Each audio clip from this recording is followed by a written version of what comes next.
Hi, I'm Carcino. Oh, let's talk about it. Let's talk about it. No one knows Carcino and none of these. There's so much going on in the world, and I'm just giving my 2 cents on it.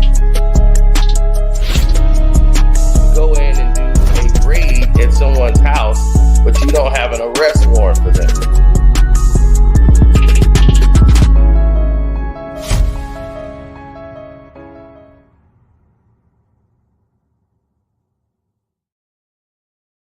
Oh, whoa, hold the presses. Yeah, your boy just got off a 45-minute conversation. What's up? Hit the like button, good people. Oh, there's a lot been going on.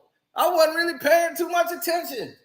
I was focusing on the Diddy trial and getting information on that. Then I'm trying to hit my boy up again about the K-Dot with the songs that's coming out and all that. Man, good thing I returned the call and found out about this. He was trying to tell me last night. I'm like, oh, okay. I get it now. Hit the like button, good people. It's showtime. It is showtime. Hit the like button up. They might not send out the notifications for this one. I understand it. I understand it. You don't want to, they don't want me to be the one to deliver these blows. Trust me.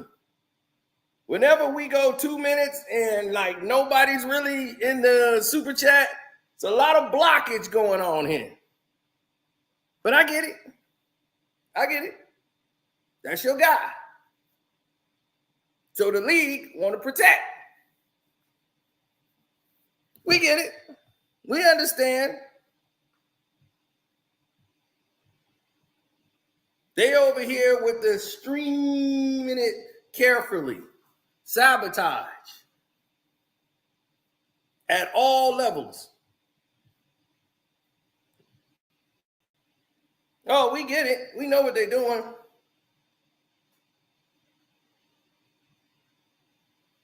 Now,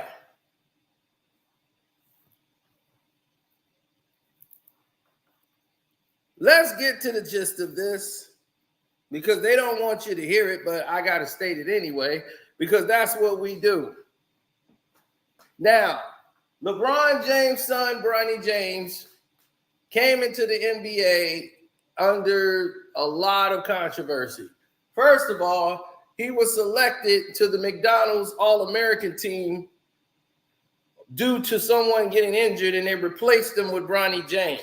There was a lot of backlash about that how did Bronny become a McDonald's All-American? He was not a McDonald's All-American, even in high school. So this is before he had his incident with the cardiac arrest, right? Then, to top things off, he goes to USC. Well, he played decent in the McDonald's All-American game. It's an all-star game anyway. You know, everybody's just out there to try to showcase what they can do.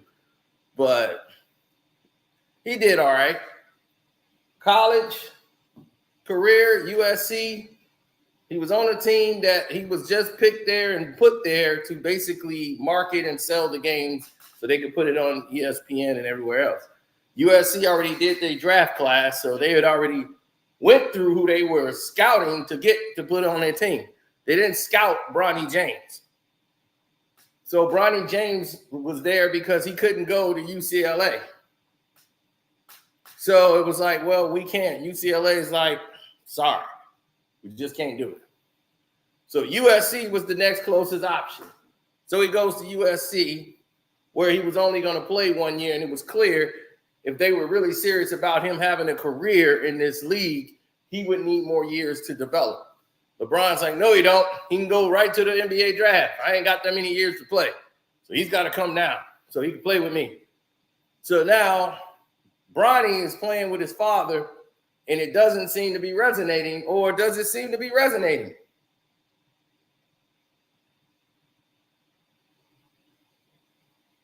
You tell me.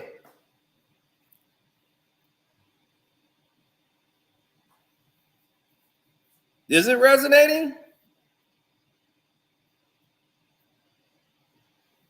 Because all the lack of abilities that his father has, we're seeing it with Bronny. But Bronny's young. He's trying to learn the game. He does not have his father's physical attributes. He's not 6'9". He can't jump out of the gym. So that slows him. He's undersized. He's not as strong. And he does not like physical contact. I want Bronny James to be successful. I do. I want him to have a career. I want him to be actually good. Despite of how he got there, I wish him the best. I want him to be great. Watching him fail is everybody else, they using his father and the hate for LeBron to take down Bronny. So they hate LeBron, so this is like good, 2 birds in 1 stone. I actually want Bronny to be successful because it's not really his fault. He was raised under this, where he's given things. And I'm not going to say the kid doesn't work hard. It's just that what is he good at working on? What has he been doing that has been so progressively great?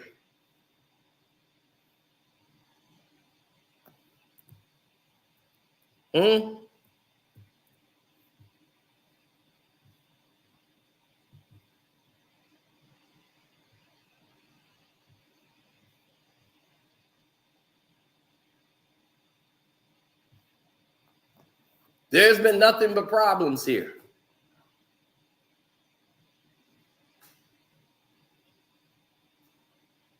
You said, unfortunately, the sins of the father is coming to play out. Well, that's true. But there's another big thing on the table that many of us haven't been prepared for because they haven't really told it to you. No.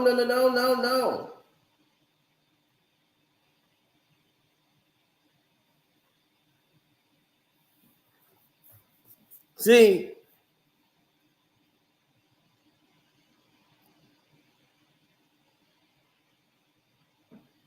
here are the problems that we're faced with and that we're engulfed in.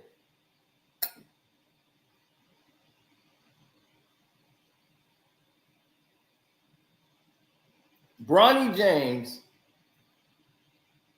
is bad at playing this game. And him to get at this level, just because his father is LeBron James, it's a hollowing fact.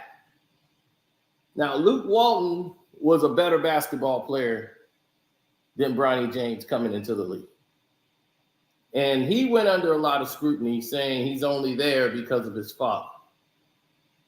They tried to talk about Austin Rivers, Doc Rivers' son. Austin Rivers was one of the best players in high school, was not a Bronny James situation. Nobody was saying, oh, man, you're only making it because, your dad. You're the son of you're the son of LeBron James.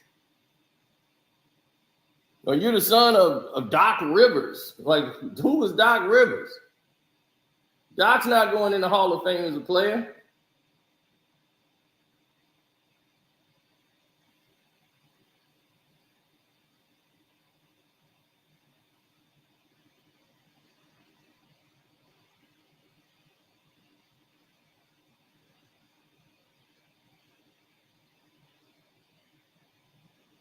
That's what we talk about.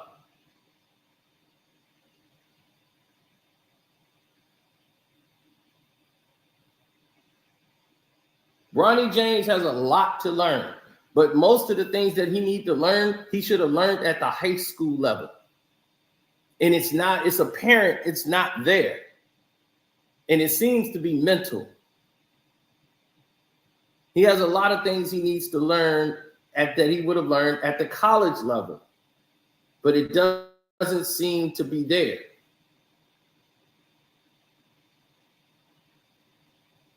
He should have learned it at another level. And now that he's at the pro level, Bronny James don't know these things?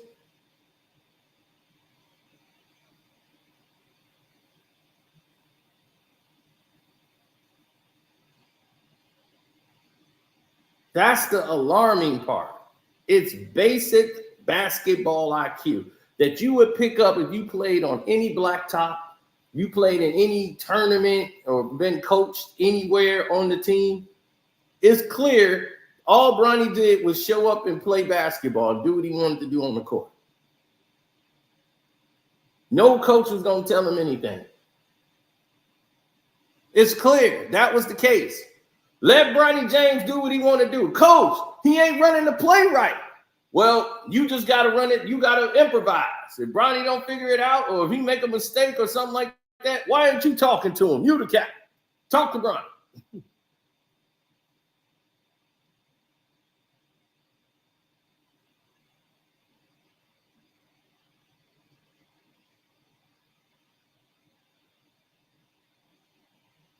Now, here's the narrative.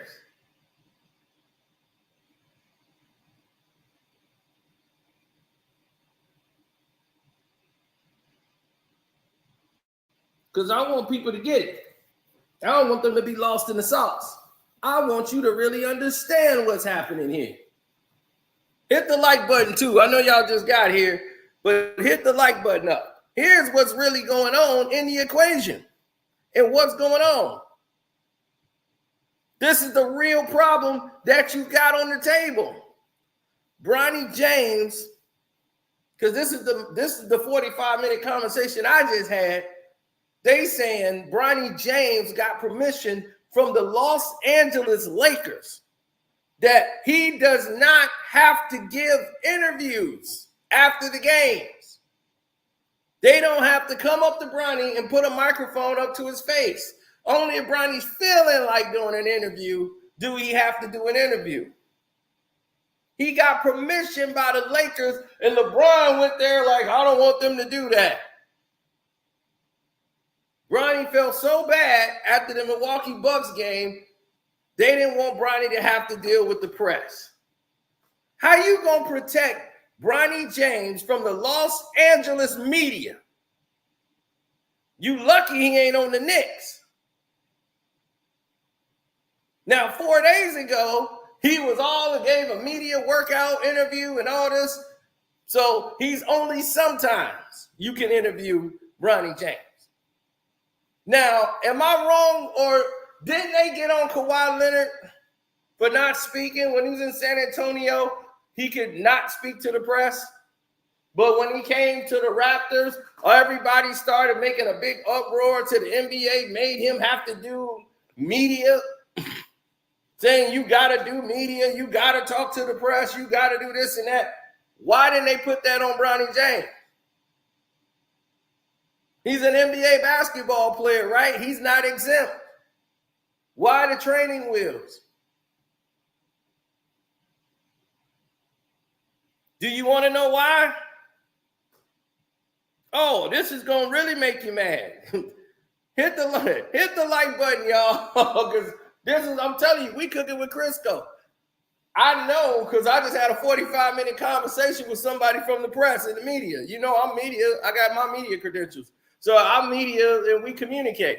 So this person who was in Milwaukee told me the whole deal. Remember, I didn't go to the game. I saw Terrifier 3. God only knows why. But my goodness. Now, here is the major problem with that scenario. Here's the bigger thing as to why this is. Bronny's having mental health. To protect Bronny's mental health, they told Bronny, don't respond to your social media. Stay away from your social media account. Bronny's social media account, they have been roasting him on his Instagram. They have been roasting him on Twitter, everything for Bronny's mental health. This is why. Oh, did they say this on SportsCenter? Because I never heard them say it on SportsCenter. I got it from the person who was actually at the game. That's media. Now, Bronny's mental health day or mental health isn't, they want to protect Bronny's mental health. So Bronny didn't have to do media and he's staying away from social media. He's not on there looking up his account. Don't look at social media. Stay off of it. Don't post anything. Don't say anything on social media. So,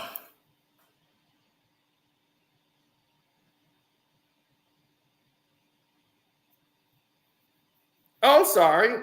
Is that not true? Well, okay. Well, look at his social media. Don't take my word for it. Go look up Bronny's social media. I sent Bronny a very heartfelt message saying, look, man, I want you to be successful. I did. I sent it to Bronny and said, I want you to be successful, bro.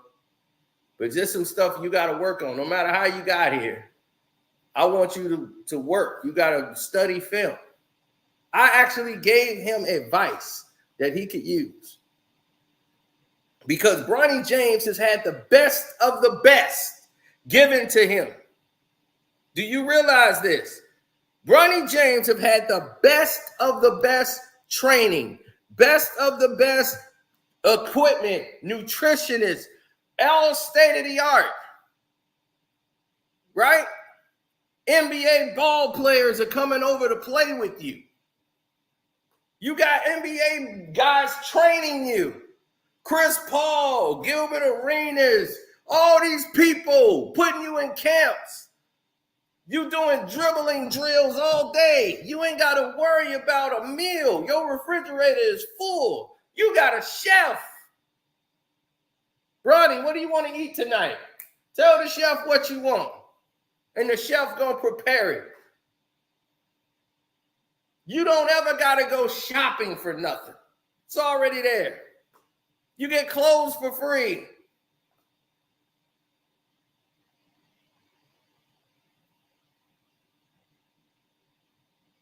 So it ain't like you need to play basketball. But because of your narcissistic father who wants this for himself, he pushed that narrative.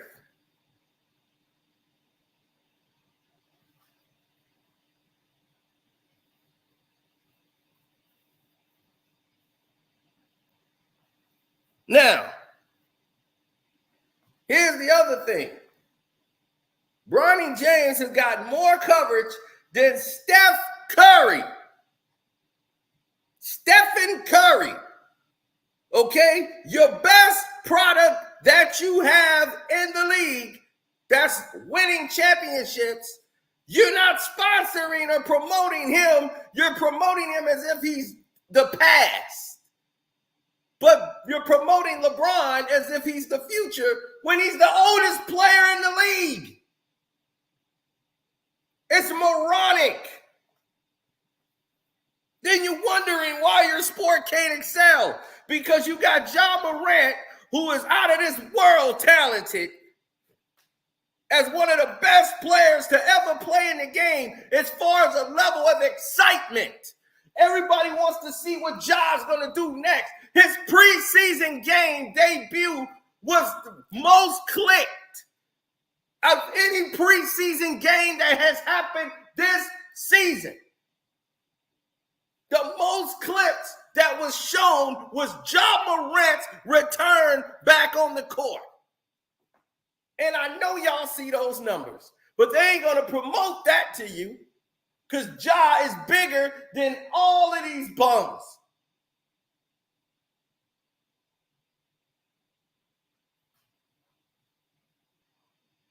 They ain't telling you that. The most out of any doggone game game that they had in these 3 preseason games, Ja Morant's first game back beat all of them.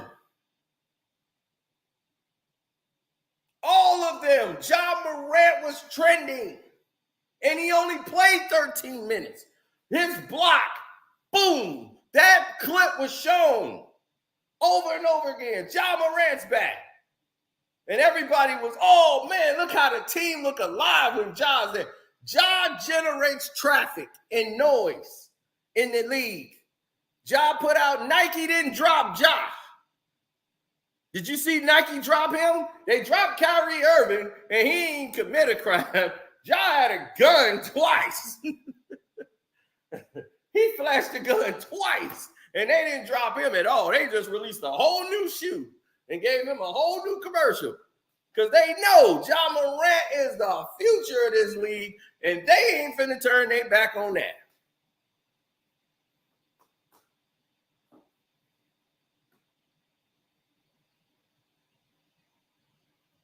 He is exciting. You don't give away your excitement for a dream.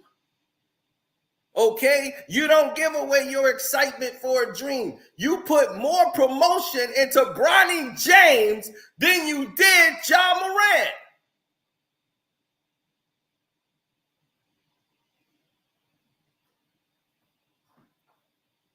Now, when the games really matter, y'all are going to magnet ball Bronny James, and everybody's going to say, look, Bronny's getting better, and it's all going to be fool's gold.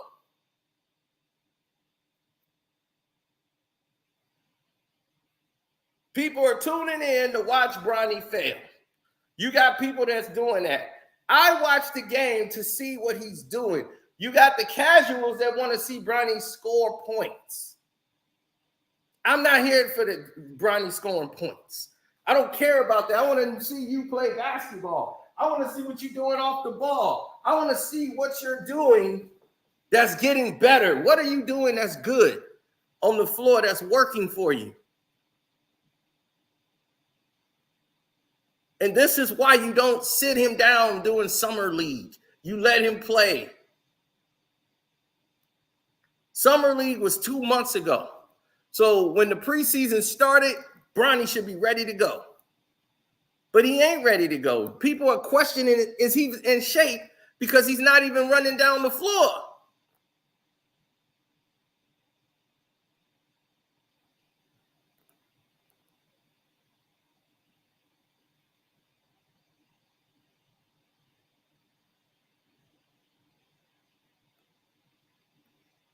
Now I showed you House of Highlights saying LeBron and Bronny James making their preseason debut. They combined for 19 points.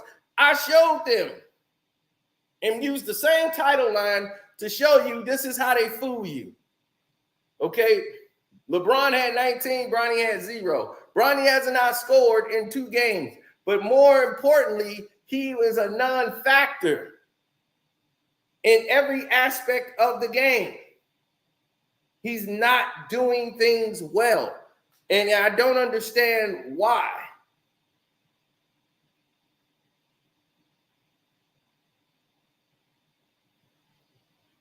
And they're going to say, well, that's probably because of his heart.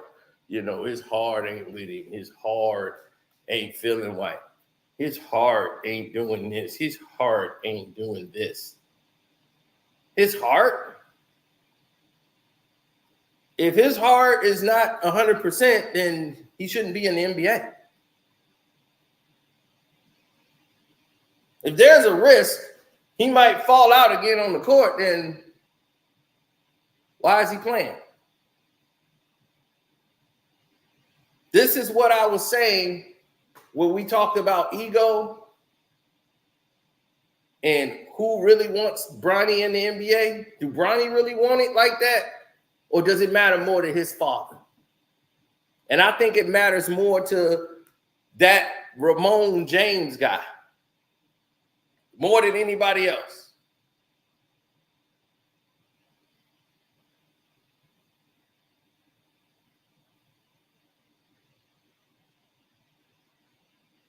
He wants this.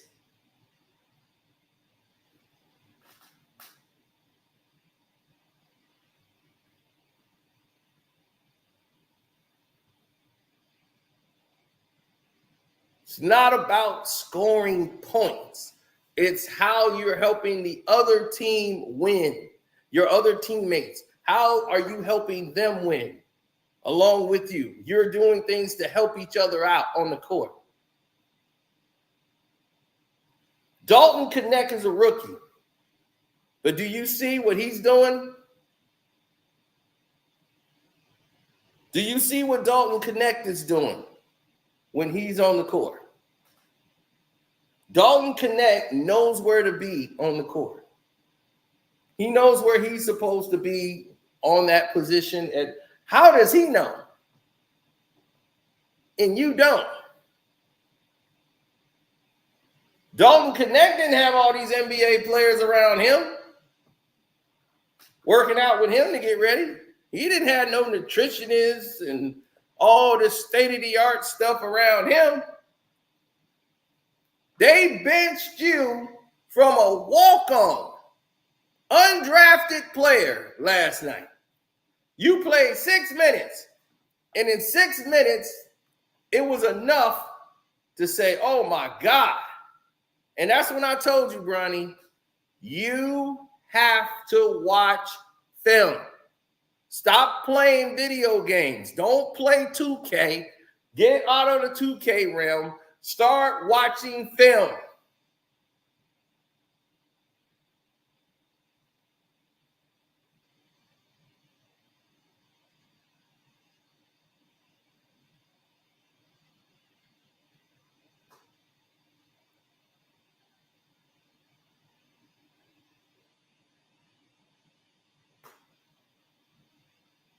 They had to.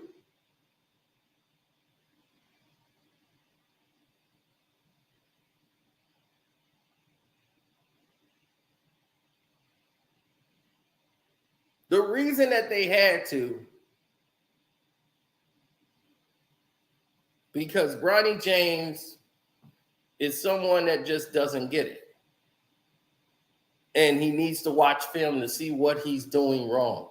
Rather than to listen to people just bash him on the internet, learn, get better, know what you should do and what you shouldn't do.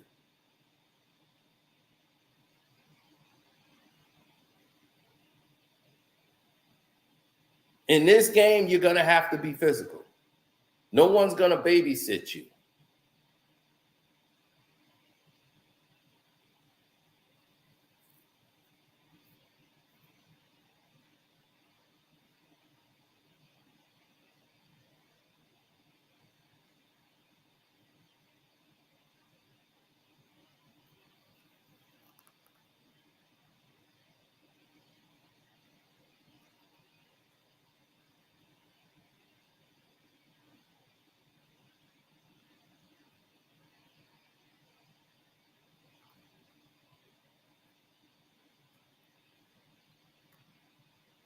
Oh, yeah.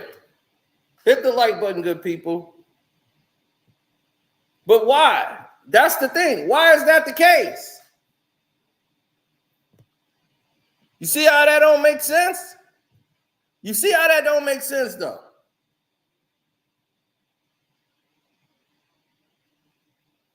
Well, his props deserve to be bashed. But to say Bronny's a complete bust, we can't make that a set. He hadn't even played in a real game yet. But from what we see, he is not NBA material. Because from what the NBA has told us, they've sent players to the G League down for less after one game. It's not even close. He's like a guy that shouldn't be out here playing out there with these athletes. He's like somebody's son who's coming to play with real professional basketball players. And it's like, okay, you're somebody's son that's running the 5. I'm older than Bronny about like 20 years. But still, I know what to do in this situation. I know when it's time to attack, and it's about being aggressive. You don't even got to score the basketball. You ain't got to take a shot. Just the thought of you being aggressive or making an aggressive move makes the defense respond. They're going to have to move to you. You got the ball. So the people move to the ball. And if you got the ball, you have to be confident. They can tell and they can smell it on you. They can smell if you soft. You got milk behind your ears. When the game really counts, they're going to talk to you crazy on that court. They're going to be, oh, you got milk behind you. Oh, they got the baby on me. Man, these players are dog you. But you needed that. See, you grew up playing with your daddy and his friends. Playing with your daddy and his friends and all of them, that ain't going to get you ready. You're playing with your brother and all that, and your Sierra Canyons running a 5 up and down. Yeah, we've been running with them. What 18, 20-year-old can't run up and down the court without getting tired? Because you've been smoking all that kush when you needed to be running plays. You need to be focused on one thing, Bronny. Watch film. Get better. That's all you need to do. Get off those video games. Get off all of that crap and get on that court and start to produce. You have got to produce better on off-the-ball situations when the ball is not in your hands. Your decision-making is awful. You need to improve your decision-making. You're rushing things. Before the play is even developed, you're already going into the play. You can't call for a high pick and roll, and they trying to get you. You got to let the guy plant to set the actual pick before you move. If you move before he sets the pick, it's going to be a move. It's going to be a foul on him. There's going to be an offensive foul. He's not even in position. And you're already you're going too fast. Slow down. Stop picking your dribble up too quick. You get down there and somebody step up, you pick your dribble up and start trying to swing the ball. You don't even...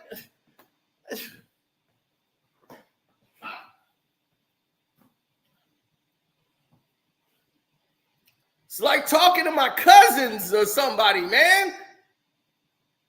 It's like talking to my cousin. I don't have the patience for poor basketball decisions. And we haven't even gotten to defense. No, he has to improve. Watch film.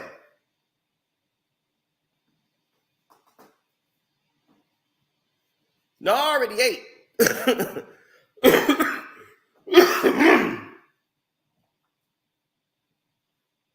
Bronny needs to watch film. Now I went back to the hammer. Now, you want me to root for that? Bronny James, you want me to root for that? Huh? You got no goddamn moves.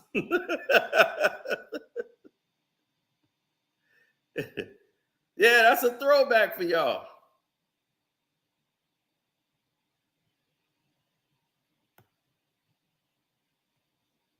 Look how low he is going into Steph Curry, lowering the shoulder. That is a charge. And the foul is on Steph. Almost broke my TV.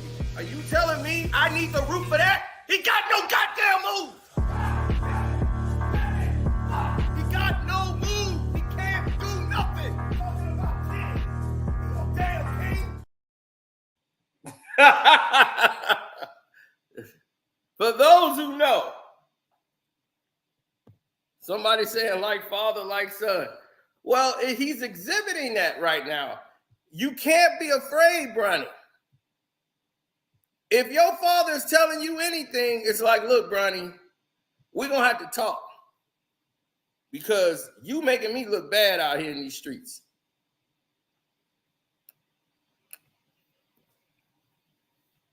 It's a guy that did something called, what's his name? Awful coaching. But you played 6 minutes, you had 0 points, 0 rebounds, and 0 assists. That can't happen, bro. You did about as much as I did and everybody in this chat. You did the same amount as us, and we didn't even get on the court. You could put me out there for that. I'll get you 0 rebounds, 0 assists, and 0 points if you want. Now, I guarantee you, I'd have got some free throws out of there or something. I'd have went in there aggressive and ran into them damn people. Hey, get me to the line, baby.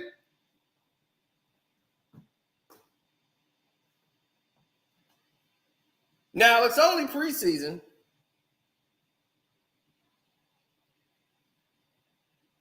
But Laker fans are going to be very, very impatient. And the reason why the Laker fans are going to be impatient is because they've seen this show before and they just watched Boston win a championship. Legit.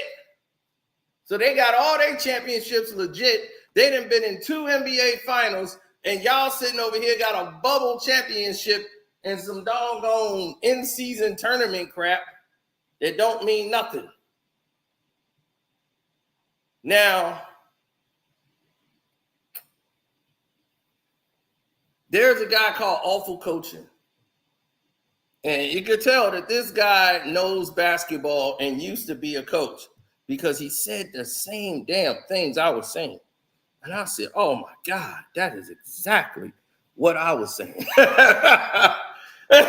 He is exceptional, and you should definitely follow his channel because you're going to get some great basketball IQ. He's very extreme and very blunt, but he's allowed to be. They don't want me talking, but they'll let him go all the way off. Now,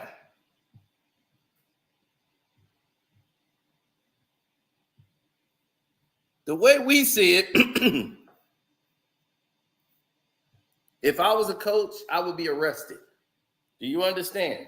This is the reason why Michael Jordan, Allen Iverson, all these people, they can't be coaches. They were too great of players to be coaches. That's why the coaches are always some player that was decent, but wasn't the world's greatest, or unless they were a point guard. So this would fit them all together. But Michael Jordan, as great as he is, he couldn't coach. They way too different. Kobe Bryant was an NBA coach. That's why he could coach little girls and kids, his daughters. Kobe Bryant couldn't coach in the NBA. First game, he'd be choking somebody. It'd be a big fight on the sideline. I already know it. I already know it. There would be no way, shape, or form. If you do one thing out of line, I already know. What you do? What was this fall away, fade away? I be like, dude, you were 6'11". What are you fading away for? Oh, no, I've been practicing that shot, coach. Where? Not in my gym. I don't pay you to fade away. You fade at the basket. How about you fade as close to that basket as possible at 6'11"? When you get that ball down in the paint, I don't want to see you do nothing like this and go backwards. You go towards that damn rim, or I'm going to take your back of your head and I'm going to smash your head in that goddamn rim. Do you understand me? You see, I couldn't be no coach. I'm not coach material. I do not have a tolerance for mistakes, turnovers. Man, coach ain't no fun. Fun? Do you want to have fun or you want to win? I'll let you figure that out. Can't do both. You want to have fun or you want to win? I want to win. You have your fun in the offseason. But when you come in here, your ass belong to me. No, you can't have that. Coach Cino would be coach arrested, coach thrown in jail, coach was over the top, coach hit me with a chair. I have all kind of, it wouldn't even need to be a Diddy case. It would be coach, he hit me one time. It'd be like, yeah, I did. I wish I had a hammer. They'd be like, why did you hit him with that chair? Because I didn't have a hammer. If I had my hammer, I'd have hit him with that. Either side. Now, Every time he mess up that play, I'm going to take this hammer and smash his damn hand. Not his shooting hand. I'm going to start over there with the honey don't. He'll get it right then. Now, you going to run the play right? Or you going to run it the way you want to run it? We could be here all night. I'd have ran them into the ground. I am not playing about the game. When I see something that don't go right, I know right away.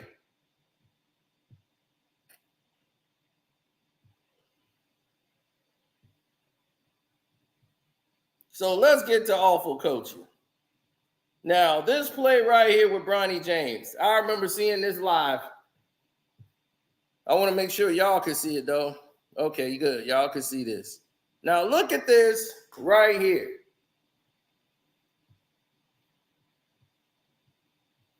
Now, look at this. Look how he steps up. You want to know what's irritating about this? He's not even going to let this play develop. Awful coaching guy's already going off, and he's already saying, okay, why won't you dribble up and step into this thing right here, right? This guy's going to cut you off. This guy's going to pop out on the weak side so you can hit him with a pass. Force this defender to have to react. That's what poise and your confidence, this is what you do. But what does Bronny James does? He takes a wide approach, let this guy step out. Now you let your defender actually keep up with you instead of dribbling towards his defender. And you pass the ball away so nonchalantly. Look at this. That's just awful. Awful decision. You supposed to dribble that ball straight into this man's chest. I would dribble straight to him. This guy's got to step out and defend me, and this guy got to rotate over to defend. Meanwhile, you let the rest of the play develop. By taking a wide approach, this guy can stay with you. And that's what he does. He takes a wide angle. So now this guy is going to be able to recover and jump on you, and he can rotate over. Nowhere to go with the ball now. So now you got to swing it out because you made a wrong decision with the basketball. Now, let's get the defensive presence of Bronny James. Now, they're running a zone. Now, how are you running a zone and don't know where you're supposed to be on the court? You should be in the corner. You should be over here, Bronny. See where my hand is right here? Bronny James should be on this elbow of this corner. Y'all in a zone. This guy's got the top of the key. This guy is guarding nobody. He's looking like, okay, where are we going here? He's confused because Bronny James is out of position. Bronny does not know how to run a zone. First off, it depends what type of zone you're in. Now, if you're guarding from the two, you should be right here outside the nail. This one right here outside on these two elbows right here. The defender should be, if your guys is taking them down like this, you should have a guy here and a guy here. If they got 3-point shooters, you guys are here on this elbow corner here and a guy down here on this corner on the wings. What the hell is this? I have no idea what this lineup is. This lineup has nothing to do with me.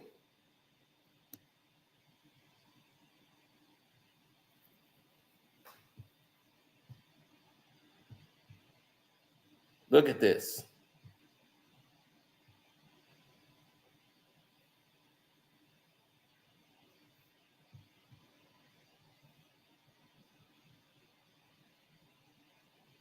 Look, Bronny don't know where he's supposed to be.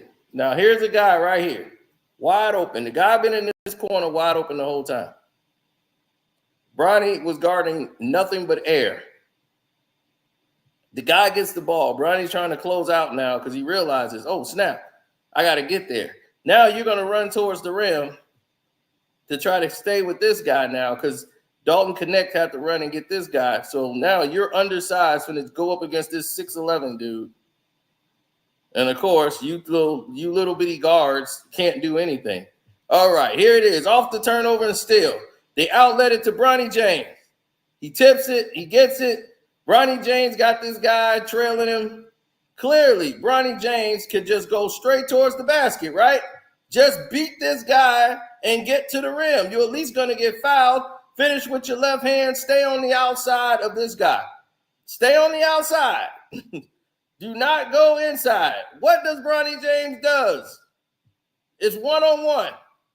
He doesn't stay on this outside. All you got to do is keep going, Bronny. Bronny is slowing down and is going to do a dumb move. The dumbest move ever that's going to help a defender behind you when you do something like this.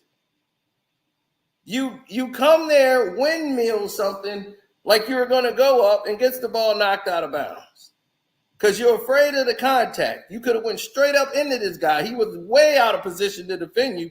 You could have got a foul, any damn thing. Now you're coming off a pick and roll. Here's the curl, right? And you're going to go into this guy. You could drop it off to Dalton Connect. This guy bumps him and shields him like you're supposed to. Right?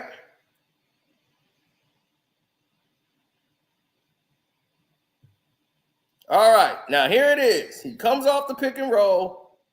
You got to dribble up so that the center can come to defend you. Dribble into the defender so that he can make a commitment so that this guy can get wide open. You have to be aggressive. Dribble into it so they can believe you. Come on, Bronny. Dribble into the defender. Straight ahead. This is where confidence comes in at. And this is where the coaches would question your decision-making on the court. He falls back because he wants to defend him because you didn't dribble up. So he can easily just fall back and defend this guy and let you shoot this jump shot. Now it's contested because you didn't dribble up aggressively. Now you shoot a contested jump shot. It hits the rim. They get the rebound back. They swing it. And look, wide open. You got a wide open look for a three. How about you pump fake and drive it in? You've been shooting kind of bad tonight, champ. You've been shooting them kind of bad. I don't know if this shooting game is for you or not, son. Maybe you should think about something else. What you think? Should Bronny James be shooting the basketball right now, or should Bronny James be thinking about something else?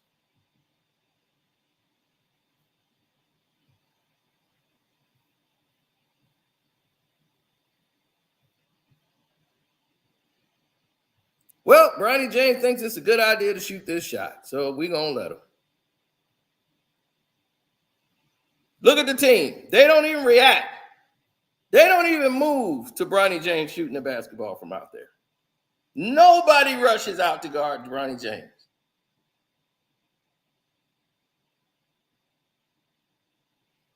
He shoots the three. He bricks it. The team got up, ready to cheer for him.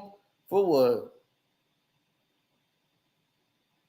Now, here it is. Bronny, you got to chip this big man. Here's the big man. Bronny, you got to step up and chip this guy so that this guy can get back on his guy off the pick and roll. The same way they did it on the other end, the Bucks did. They was chipping you. You just couldn't walk clearly. That's what you have to do, Bronny. You have to physically get into this guy right here, this big man, slow him down, chip him, and get back on your man to slow it up so your defender can play defense instead of putting pressure on this guy right here. Now he's got to guard two guys because you just doing what your daddy do, stand around. You going to the LeBron James School of Basketball for real.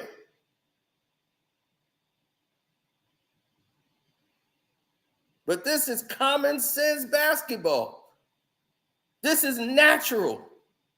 You should know I got to slow this guy up. You don't even move.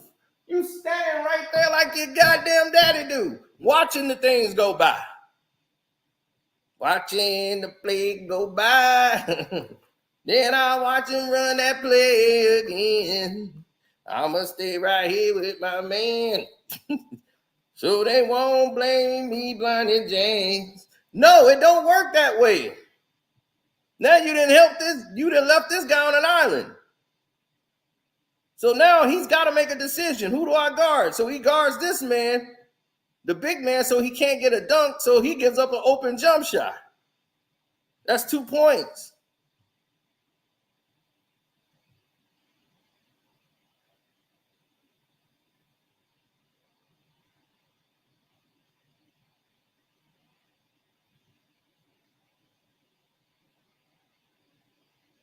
Oh, my God. Bronny James, now look, Connect could throw a bounce pass right here to Bronny. But he's going to dribble up to make this guy, defender, have to step up. But he could have threw a bounce pass right now to Bronny. But what Bronny isn't doing is actually getting contact on his defender. Put your body, shield him, box him in, get him blocked in so that you could get the ball and go up. Pin him down.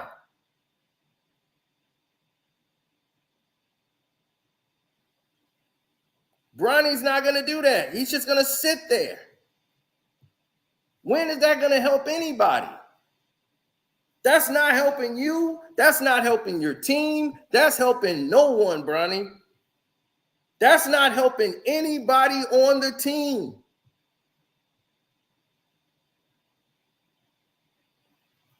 I would never lead y'all astray. I'm going to tell it to you straight. These are little things that you should already know. We're not telling him something that's like he going to figure it out as the game goes on. This is the NBA. This is common sense. You do this in a pickup game. This is stuff you should already know. This ain't even that complicated, bro. Not at all.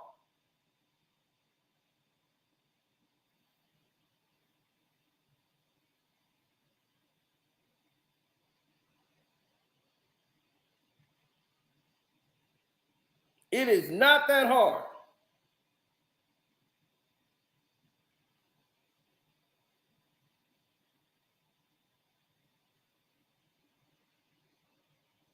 I know. Why is people acting like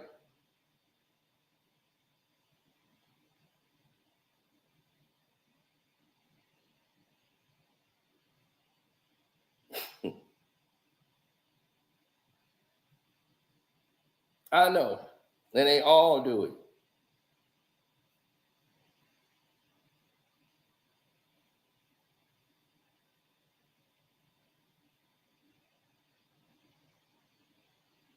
I know. They all do it.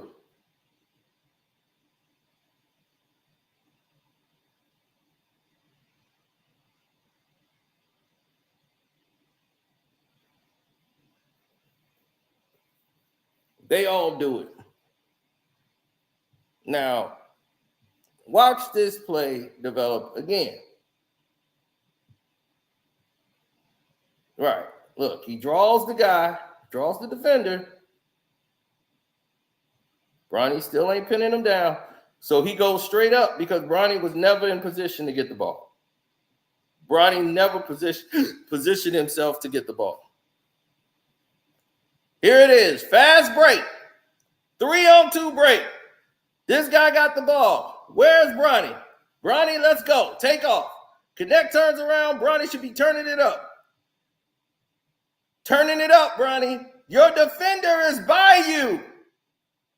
Bronny. It's not like Bronny can't run. He's not even trying to run. He's slowing up like he's a three-point specialist. Like, I'm slowing down so I can be by the three-point line. Now your defender is back in position. It was a 3-on-1 break. This guy was supposed to be the trailer. He was behind you. Look at this. Not only that, he was able to get back defense on the ball. So they swing it to him. You way back here. This is why they pulled your ass out the game. Now, you running up like you a three-point specialist. You're just getting to the three-point line when he's here. You should have been here in the green. When Connect was over there, you should have been right on the side.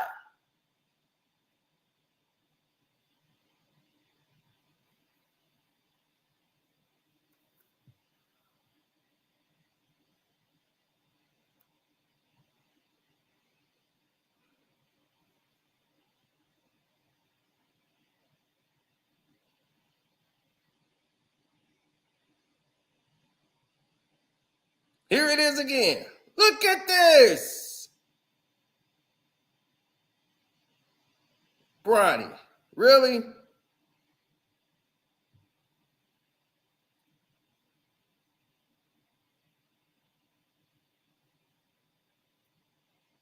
Now, this was another one. Now, you've been struggling all night. Drive down this lane. Look at all this is open. All this is open. As soon as the screen was, take off. Go to the rim, Bronny. Hard. Go to the rim hard. Beeline to the rim. He's calling for a pick and roll. Like, come on this way, Bronny. I got you. Bronny, go to the hole. Oh, that is open. Go. Beat these guys. They can't do nothing but foul you. But this will happen when you don't have confidence.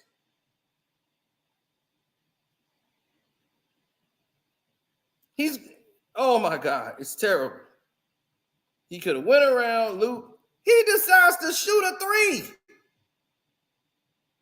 Who told you you a three-point specialist? Where did you get this from? Who told you you a three-point shooter? You got no points, son. Get to the basket. What the hell are you doing? What in the hell are you doing?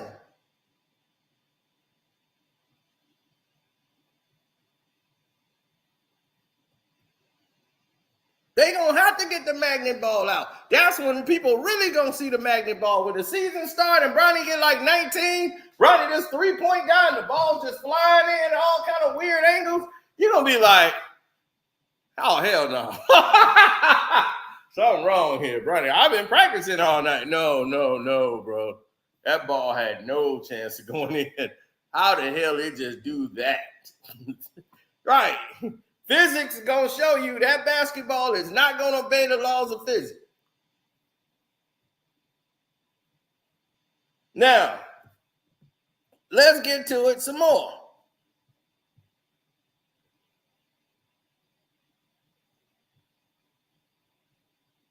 Here it is. Bronny James, defensively, poor footwork, poor decision-making, getting caught leaning.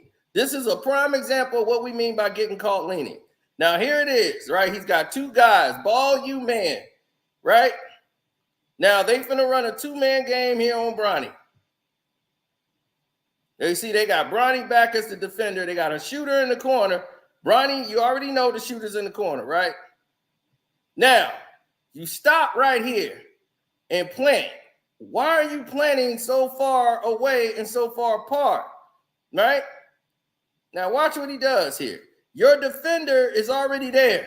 You don't commit to this man because this guy's already here to defend him. You slowed him down. Jump back on your man. What does Bronny James do? He leans towards the ball.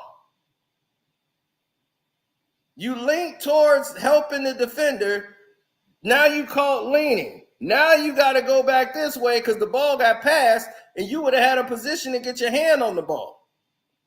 Now it's too late because you got caught leaning one way. You don't lean, son. Now they get the ball out. You ain't in position. And in the NBA, that half second is all they need. This ain't high school.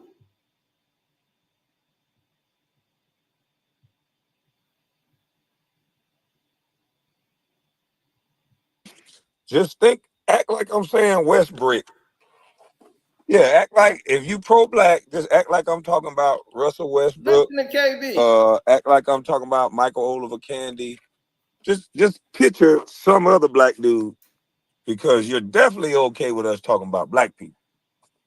I just know that you are probably, you're not used to this, but you'll get used to it. It's gonna be a long season. But let me give props to some of the other players that played well. Okay.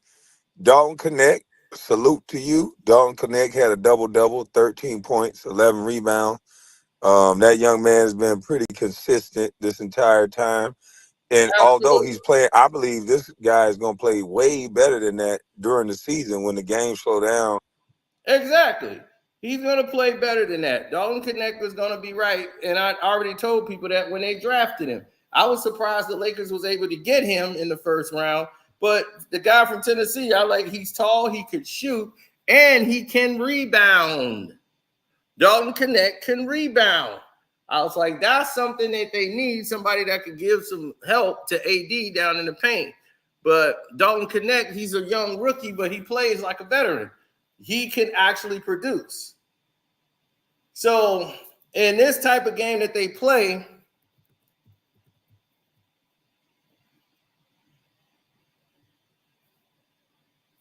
oh, yeah, he's only 23. Dalton Connect can play basketball.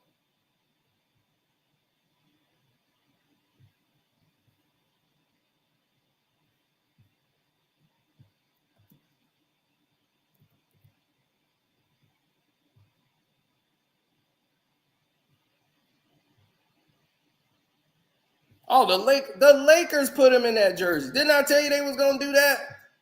The Lakers put him in the number 4 jersey so that they could say Connect 4.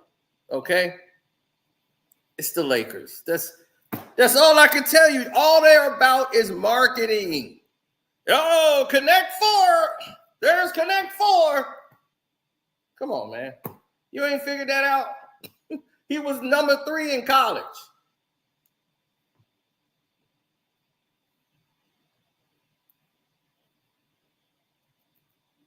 No, defensively, he's slow defensively, but he's a rookie. He's 23. Let's see what happens when he get to an NBA program. It's corny. Corny sells. Connect 4. That's going to be LeBron's guy. We've got Austin Reeves and Connect 4, 2 white guys on the court. They're going to carry LeBron. It's like, are you crazy? They already put Austin Reeves on the. I was like, okay, we're gonna put you on the blender. Blah blah blah blah. I'll be watching Darian Fox eat them for breakfast. Y'all finna stick this white boy out there on him. He gonna be breaking his ankles and everything.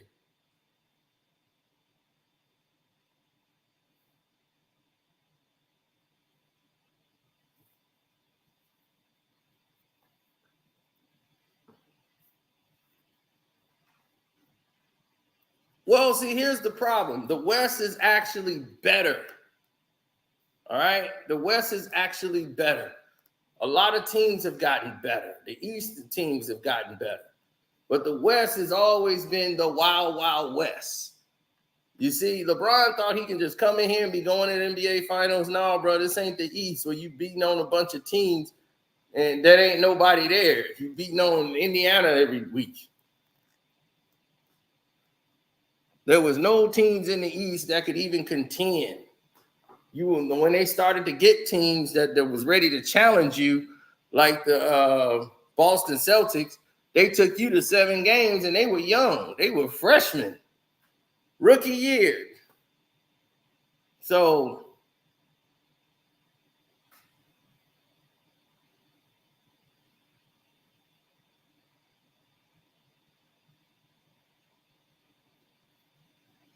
Buddy Hield on Golden State, I don't think that's a good pickup for them.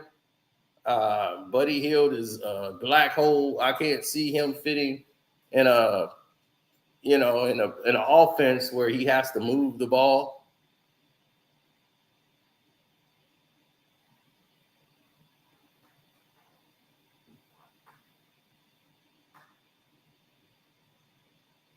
Jackson Davis. Oh, yeah. Michael Jordan, love child. Him and Dale Davis.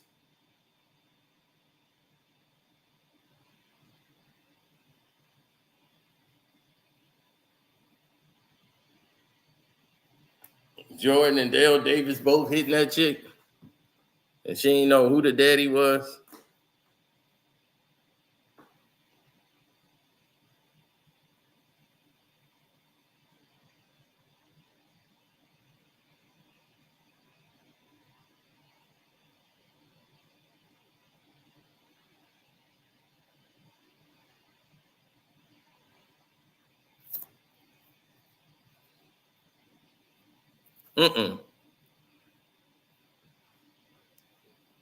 No, the season's starting earlier this year. Much earlier. All right, they starting in October. Season used to start in November. They're starting the season way earlier. Well, I get to get my bets on, baby. Get my bets on. Oh, yeah, on the Patreon, I will be giving y'all my bets this week for college football and NFL.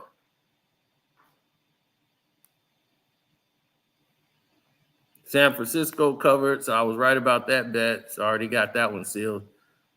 So we're going to have to speed y'all up. Oh, yes.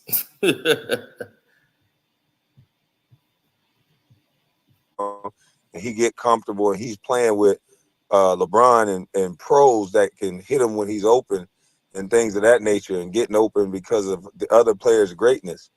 I think he's going to play very well, and he's not going to be. But either way it go, they can say what they want to say about me or LeBron. That's the way the game goes. But number 41 played very well. He pressured the ball. He came down. He shot open shots. He was looking for his with the business.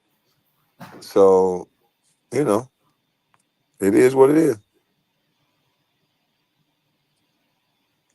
I'm going to talk about this every day. No, I'm going to talk about every game. At ESPN First Take, they probably talking about this. You can probably go over there and talk to them about it, but everybody's going to talk about the game, bro. So, I mean, I hope you can handle that, but that's what, sports world provides commentary for people who talk sports. So, I don't know, Do I think he will improve if he work on the things that he should work on? If he's undersized, he need to work on ball handling every single day. When he comes off the drop and plug, when they're dropping and plugging on the pick and roll, just like the guard from Milwaukee did, how he played, kept the guy behind him, and then he pulled up for the shot. It's crazy how we can show with the Milwaukee tape what I'm talking about. This same game that they just played against Milwaukee, the guy, they dropped and plugged, he got the guard behind him, kept him behind him, and matter of fact, I think it might have been Connect. He kept him behind him and then pulled up for a shot. Wow. He got to learn those tricks of the trade, which everybody was under the impression that he already knew, considering the fact that LeBron is his father and he minds the game. KB gonna land that blow all night long. Yeah, I thought LeBron minds the game. You got him and JJ Redick over there. These boys, they mind the game. Why ain't you teaching young boy how to mind the game? They mind the game. So if y'all minding the game, do you mind telling me why Bronny don't know the game? Or is it just for you and LeBron to mind the game? Like me and Bron know what's going on. Well, do you? I got y'all being 500 all throughout the damn first month. Y'all gonna be 500 after that. Y'all are a 500 ball club. You've been a 500 ball club for the last 3 years. And I have said that I said that consistently. I said, man, they're 500 ball club. LeBron hurts the team. And I'm glad. Keep him out there. Every year, he's going to prove me right. Now, remember, on the Patreon, we told y'all the new information I heard, the new rumors about the NBA Finals is already set, and the teams they want to go. Now, it's free for everybody who's a member. Don't cost you nothing to go over there and check it out. When I get more information, I'm going to follow up on it, and we're going to keep that thing rolling and keep it moving.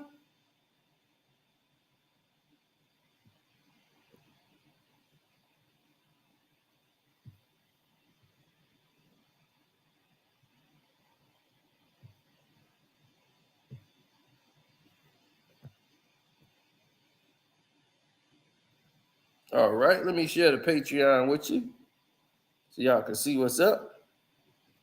Why they don't talk about Todd Moskowitz? That's a very popular video. Here it is, the showdown. This is what they're saying the NBA Finals is going to be. The 76ers versus the Los Angeles Lakers. Oh, my goodness.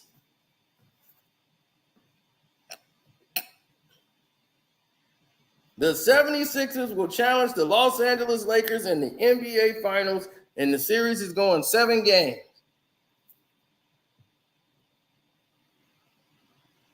This is free on the Patreon. We got it up there 19 hours ago, I told you, right? The word around the campfire, and I found out about this. No, I'm not selling my post. So I told you, I'm going to keep y'all connected when I find out more information and what I know here.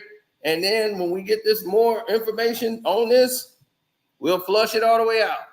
7 games, 76ers and Lakers battling for the championship. Now, this year, I don't believe it. I don't want to see it. I don't mind the 76ers going, but I damn sure got a problem with the Lakers going because you know if they make it there, it's some corruption. Massive corruption.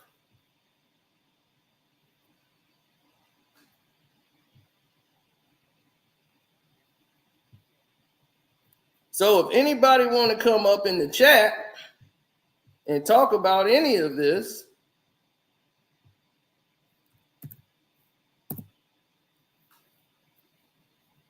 there it is. So I was back to our original statement in case guys who got here late didn't understand. Bronny James has been exempt by the Los Angeles Lakers to not speak to the media when he does not feel like it. And after the Milwaukee Bucks game, he didn't want to speak to the media, and all the media wanted to speak to him.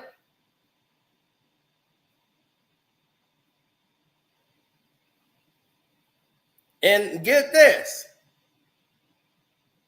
Why didn't they do that with Kawhi Leonard? Why they make the NBA made it that Kawhi Leonard have to talk to the press? When he was in San Antonio, he didn't have to speak to the media. No one cared. But then when he got to Toronto, everybody made a big fuss about how he can't speak to the media. So now all of a sudden he got to speak to the media. Then word around the campfire, and what I got the information on from that 45-minute call is that for his mental health, Bronny's mental health, and to keep his mental health and focused on basketball, we don't want him going on his social media. So just ignore social media, put your alerts on private or whatever, and just let your family members talk to you off social media because it's going to be blasting you. So now only when Bronny has a good game, he will talk to the media. That's pretty impressive that the media that was out there in Milwaukee, you didn't want that media talking to you.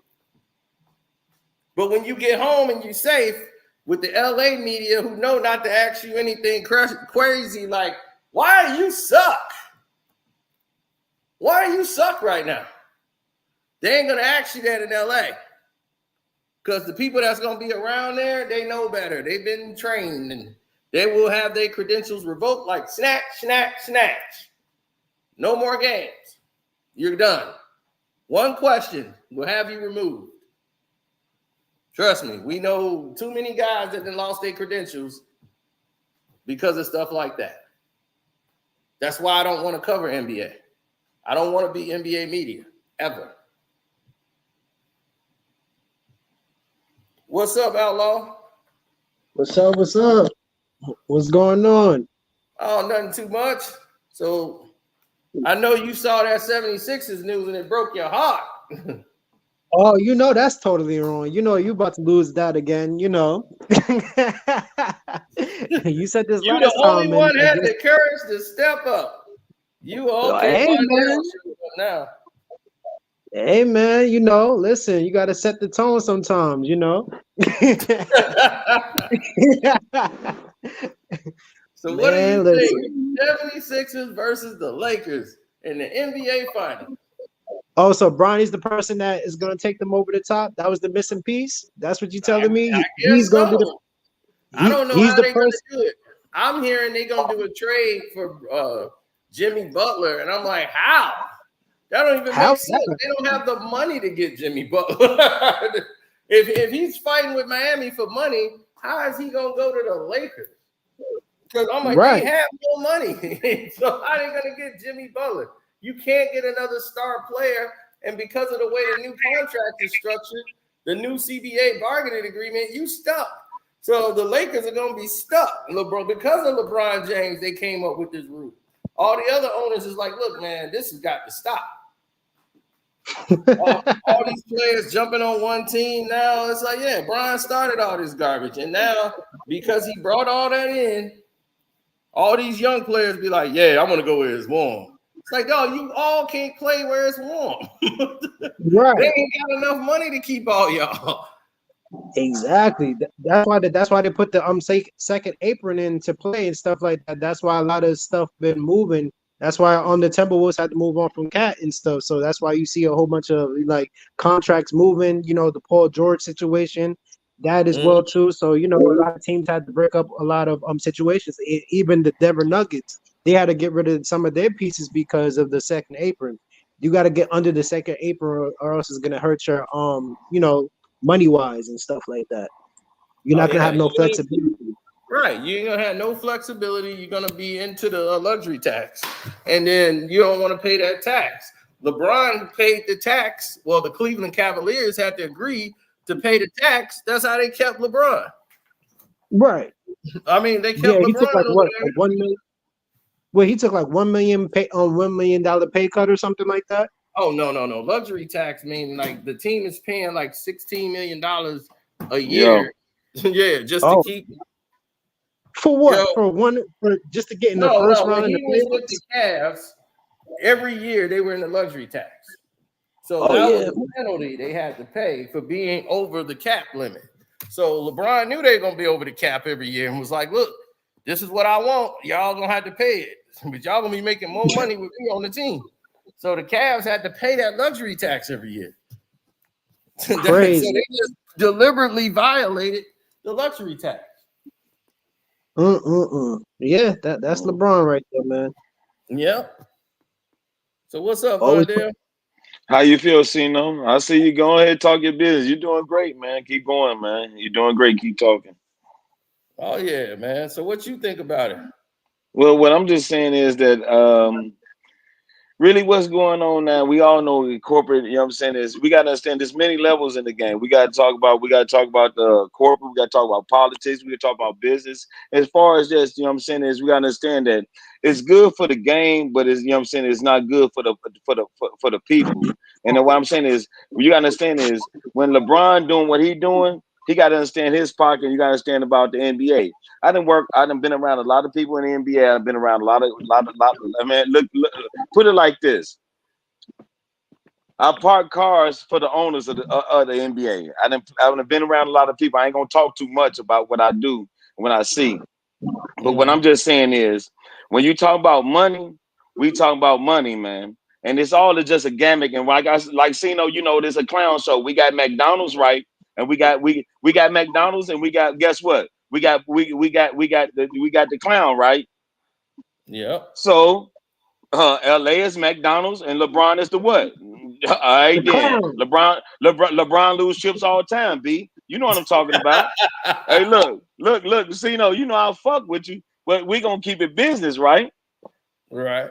So what I'm just saying is that we know that me and you, goddamn it, can hit 23s in that bitch. But what Yeah. I'm just saying is when they trying to eat and they trying to keep, what I'm saying is, Cino, and I understand what you're talking about. You know what I'm saying is I know that, you know what I'm saying is that a lot of things you say is right. You know what I'm saying is a lot of people not going to agree with you. Sometimes I may not agree with you because it depends on the business factor. You see what I'm saying? It depends on how we looking at Right. it. But at the same time, your opinion is always great. I can never deny your opinion. I can never deny your opinion because your opinion is always right.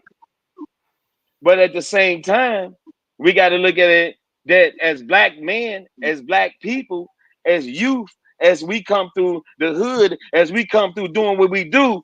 God damn it, my mama was on crack. Mm. And look what Okay. What up, y'all? What up, I mean, Cino? we come What from up, right. Outlaw? Right. We come through a lot. What up? Dale told you the real. You know, we come up through a lot, but if we looking at the business aspect of it, which is really that's why he's here. And let me stop. I don't need to call y'all. Cino. I was looking at the Warriors game today. I'm looking at your boy. What's his name? You know what I'm saying? You seen him talking today, man. Look, man. No, what's his name? The manager, Cino. The light skinned tall dude. He was talking today.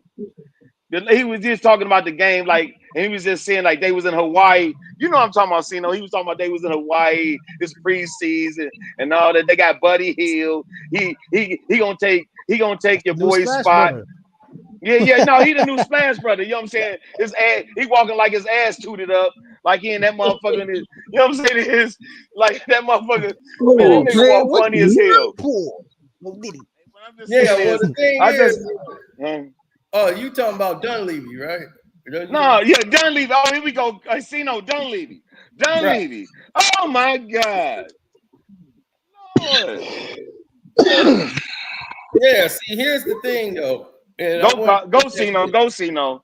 Yeah, here's the thing about what they doing. Buddy Hield has been a team killer the whole time he's been there. Like, he's never been the type of guy Watch that him, Cino. I used to watch him at the games. I did security at the motherfucking Pacers Stadium. You know what I'm saying? I used to go deeper, Cino. I'll talk to you later about that. But I used to fuck with all these guys. And I used to, man, you know what? The Pacers is never gonna have no great team. They fucking, I ain't gonna say too much, Cino. I can't talk too much, but you know what I'm talking about. It ain't gonna happen, Cino. They not dealing with us. We gonna go Reggie Miller and I'm done, Cino. I'm done. Talk. right. Well, here's the thing. Mm-hmm. When you get to the when you look at like Dunleavy, Mike Dunleavy Jr. and the rest of the teams, and when they put the team together, Buddy Hield has never been that type of guy. And he's never been the kind of guy. That's why they got rid of him in Sacramento when they realized they should have kept Bogdanovich. And they made a decision to keep Hill and let Bogdanovich go. And I said that was the beginning of the end. I was like, because Buddy Hield cost them 3 seasons. You should have let him go. You should have let Buddy Hield go and kept Bogdanovich. And you see what Bogdanovich was killing them in the U.S. world. I was like, that dude came in and was a talent, and you let him go to Atlanta. And I'm like, you should have kept him because he was the reason y'all was winning. It wasn't Buddy Hield. He's a team killer. He only plays for himself. He's a black hole. When he gets the ball, he wants to shoot, and even if Hey, That's what you call go tunnel Cino. vision. Hold on, be quiet. Go Yeah, Cino. Go. Be quiet. where we've Go seen Cino. a black hole before. yeah, and he did the same thing in Indiana. He only cares about himself, and the team will be great. He won't let the team be great. It's all about him chucking up shots, and that's it. He ain't gonna play no defense, and he just gonna complain. And I'm like, oh man, how is he gonna work with Golden State where he got to move the ball? This is not gonna go well. I was like, I can't wait to see it. They did the same. It's gonna be another Kelly Oubre. Very simple. Move his ass to the second unit. Mm-hmm. But you see how fast they got rid of D-Lo. When he was the same type of player, I'm like, D-Lo ain't finna swing the ball. He ain't gonna play no D. He ain't gonna play off the ball like that with movement. No, he's not black that type of player. No, he gonna go out and get 50. And I'm like, no, you can't do that with Steph on the court. That's not finna work. Yeah, because he think he Kobe. Yep, and that's what his D-Lo yeah, that was a dumbass assessment that you just said. He said, what's dumb about it?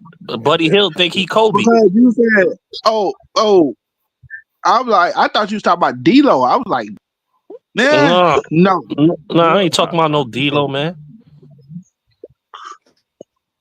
So what do you think about that prediction that they got, the rumor that the NBA Finals is already matched up and it's going to be between the Lakers and the 76ers? The Sixers is getting there because you know the Knicks definitely not going. The Knicks definitely not going unless the Lakers is getting a trade, and I don't see it happening because they don't have no talent to trade anybody. Or then again, it is LeBron's show. You know, they might steal something from someone or get Kuzma back or something. I don't know. That's their, like you said, that's their farm anyway. So what you saying? So what you saying that LeBron is a marketing show for the NBA, right? Pretty much. Kuzma don't care about the game. Yeah, but now here's the thing, though. LeBron hasn't been packing them in like that.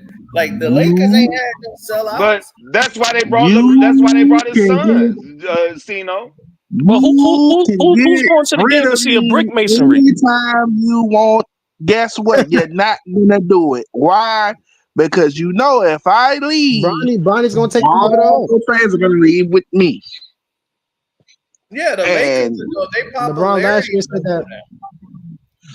Listen, we still waiting for LeBron to leave. Okay. Let's stop this for a minute. I just want to talk about the Celtics. How y'all feel about the Celtics right now? Repeat. Let's go. They better than the Knicks. Give it to me. Let's go. Come on. Why you keep bringing up the Knicks? Give it to me right now. We talk about the Celtics. We talking about the man not going to the excuse my language. He's not going to the All-Star game. Jaylen Brown. We talking about what is going to happen. Give it to me. Listen, I know you coming with all that Olympic steam from your chest, pause, but listen, y'all gonna be in the Eastern Conference versus the Sixers or Indiana again. So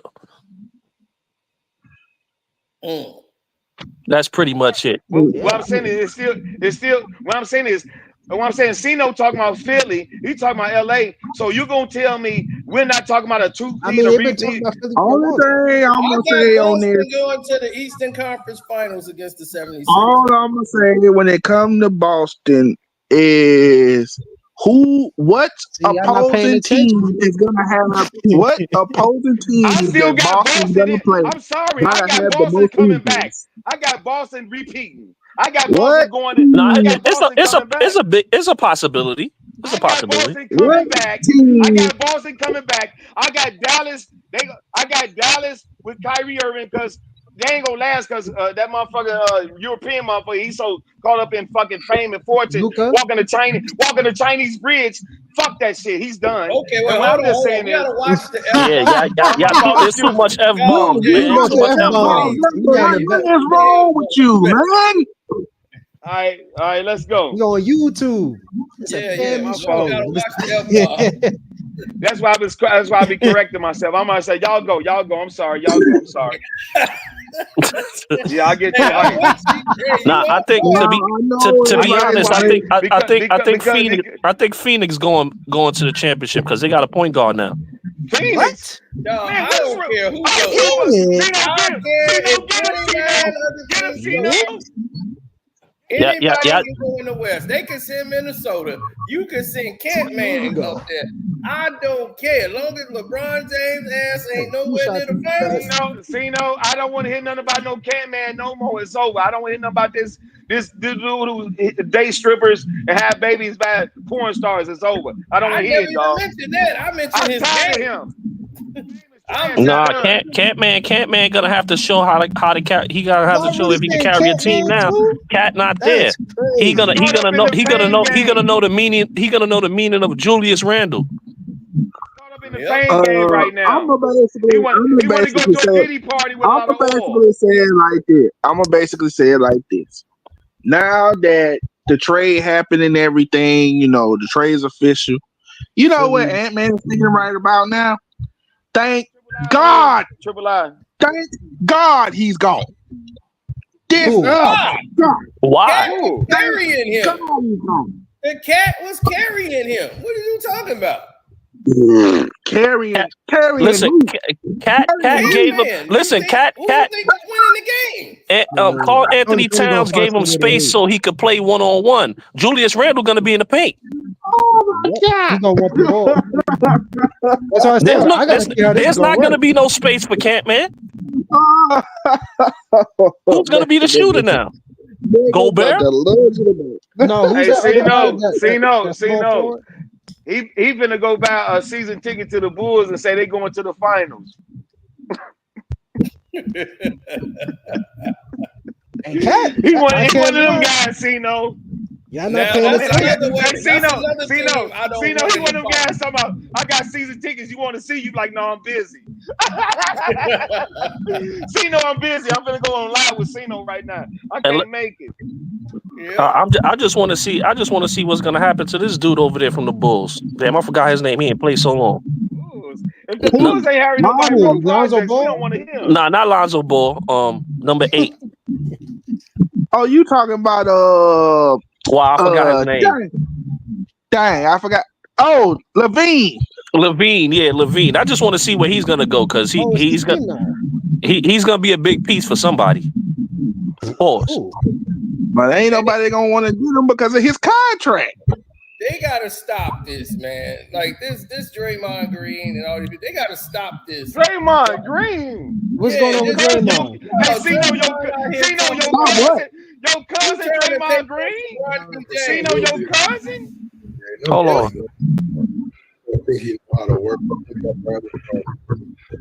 Freshman year, sophomore, junior to senior. There you will see a kid that knows how to work because you can see the improvement in his game, you can see the improvement in his body, you can see the improvement in his athleticism. At worst, Bronny is an NBA level defender that can knock a shot down. So at worst, he's a 3-and-D guy. Great. We got those all over the NBA. So 3-and-defense guys are definitely valued. Bronny got a really good shot. So didn't shoot the ball all that great this year, but his mechanics are great. He's always shot the ball great. A bunch of different factors into why he didn't shoot the ball well this year. I'm not going to overreact to that. I also think it's a smart move for him to go in this NBA draft because this NBA draft will go down probably as one of the worst in history from a top talent standpoint. There's not even a not the bottom. Pick. I think it's a great decision, and I definitely think Bronny will be a successful NBA player. Bronny won. This dude is glazing. He's listen. He's making sure he get paid. And my Kwame Brown voice, man. Everybody get paid. All I'm gonna say when it comes to Bronny, look, what did y'all expect? It was like, we expect. No, even I said no. He probably ain't. I said he's probably not gonna play. If he does play, it's probably gonna be in garbage time. So it's like, you really think LeBron is only gonna let him play in garbage time? Are you crazy? He's playing meaningful minutes. Watch. No,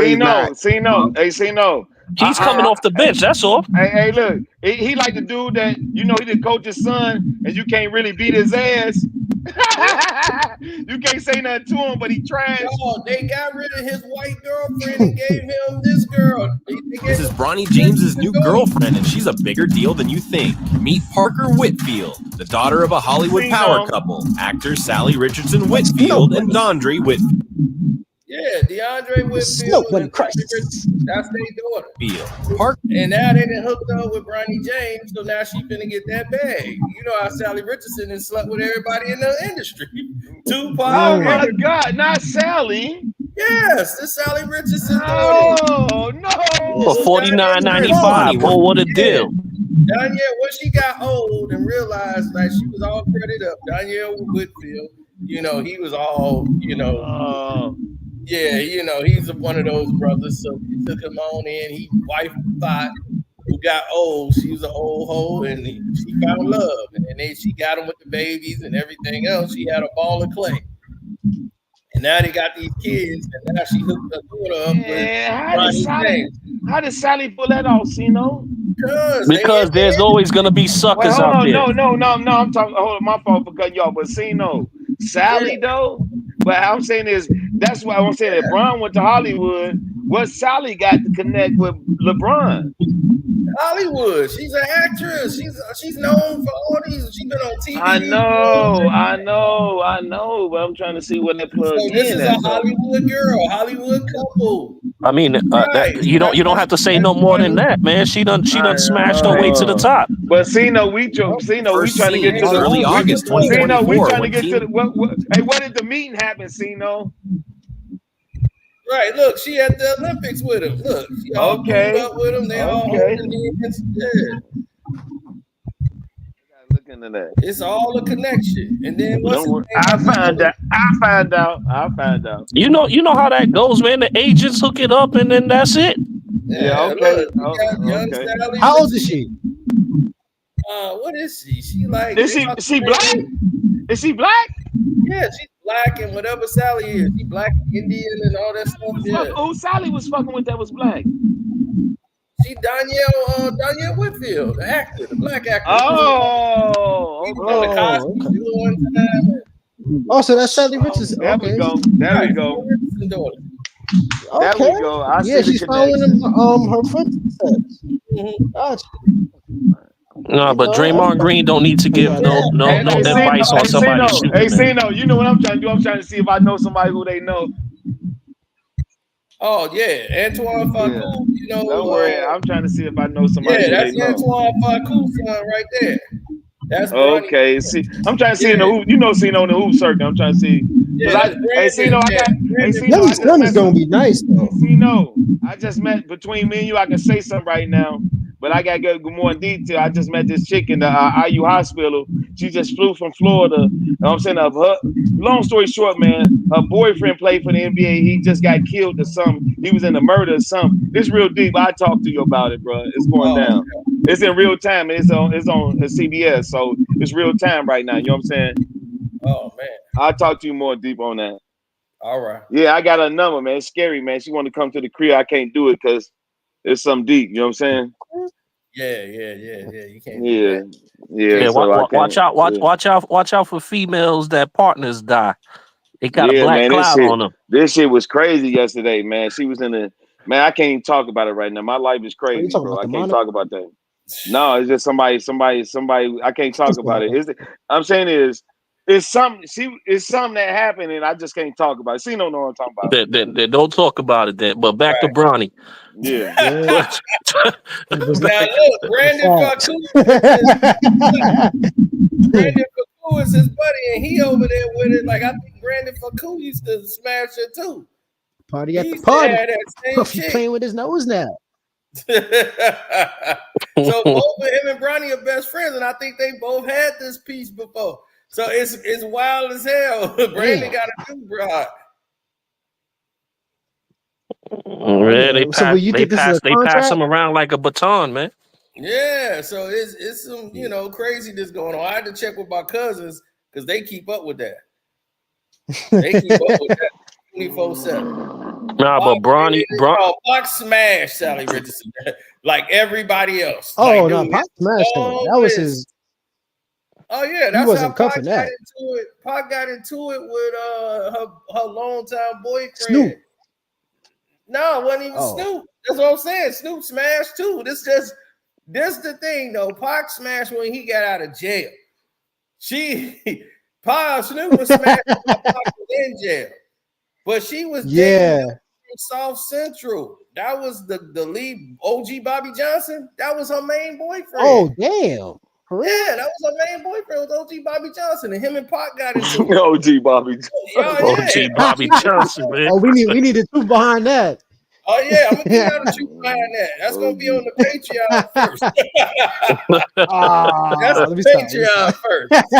There's no the players in the game, and man, they was like OG Bobby Johnson, but he ain't OG Bobby Johnson in real life. You know, he's really not. He was acting. You know, he's an actor, man. I'm like, dude, he's not like that in real life. He's acting. Like when he was in the movie Colors, he played Hot Top in Colors. I remember some movie. He was like a poet or something like that. I don't know. Right, he's an actor, so he's acting the roles. So he just played OG Bobby Johnson. So where everybody thought he was like, yeah, okay. So when he ran in the Pac, it was a whole different situation. Plus, him and Sally was having problems. And this is way before Pac even got in the picture, but they was having problems. They ended up splitting up because they was arguing and fighting. It was the problem that she keeps sleeping with everybody. She probably was arguing over Snoop. Right, because she was hanging out with Keenan Ivory Wayans. She was in Low Down Dirty Shame, remember? Oh yeah, Keenan ain't passing that up. I know he a pimp. What was her favorite line? Like, stupid mother, you could have had some. Boom. It's so funny, man. Go ahead. What'd you say? That shit was crazy. Go. Yeah. So man, everybody was trying to get over Sally Richardson, and Diddy trying to get with her. I think he did get up with her, but this was after Pac died. Like, it was so many people had this chick. He was trying to get Pac's leftovers. Hey, no, I can imagine we at the club. We can be at a party, man. We stressed out in the motherfucker. Diddy over there talking about, yeah, y'all man, hanging out with tonight. The F-bombs, we like, no, man. we gotta go. Oh, my fault.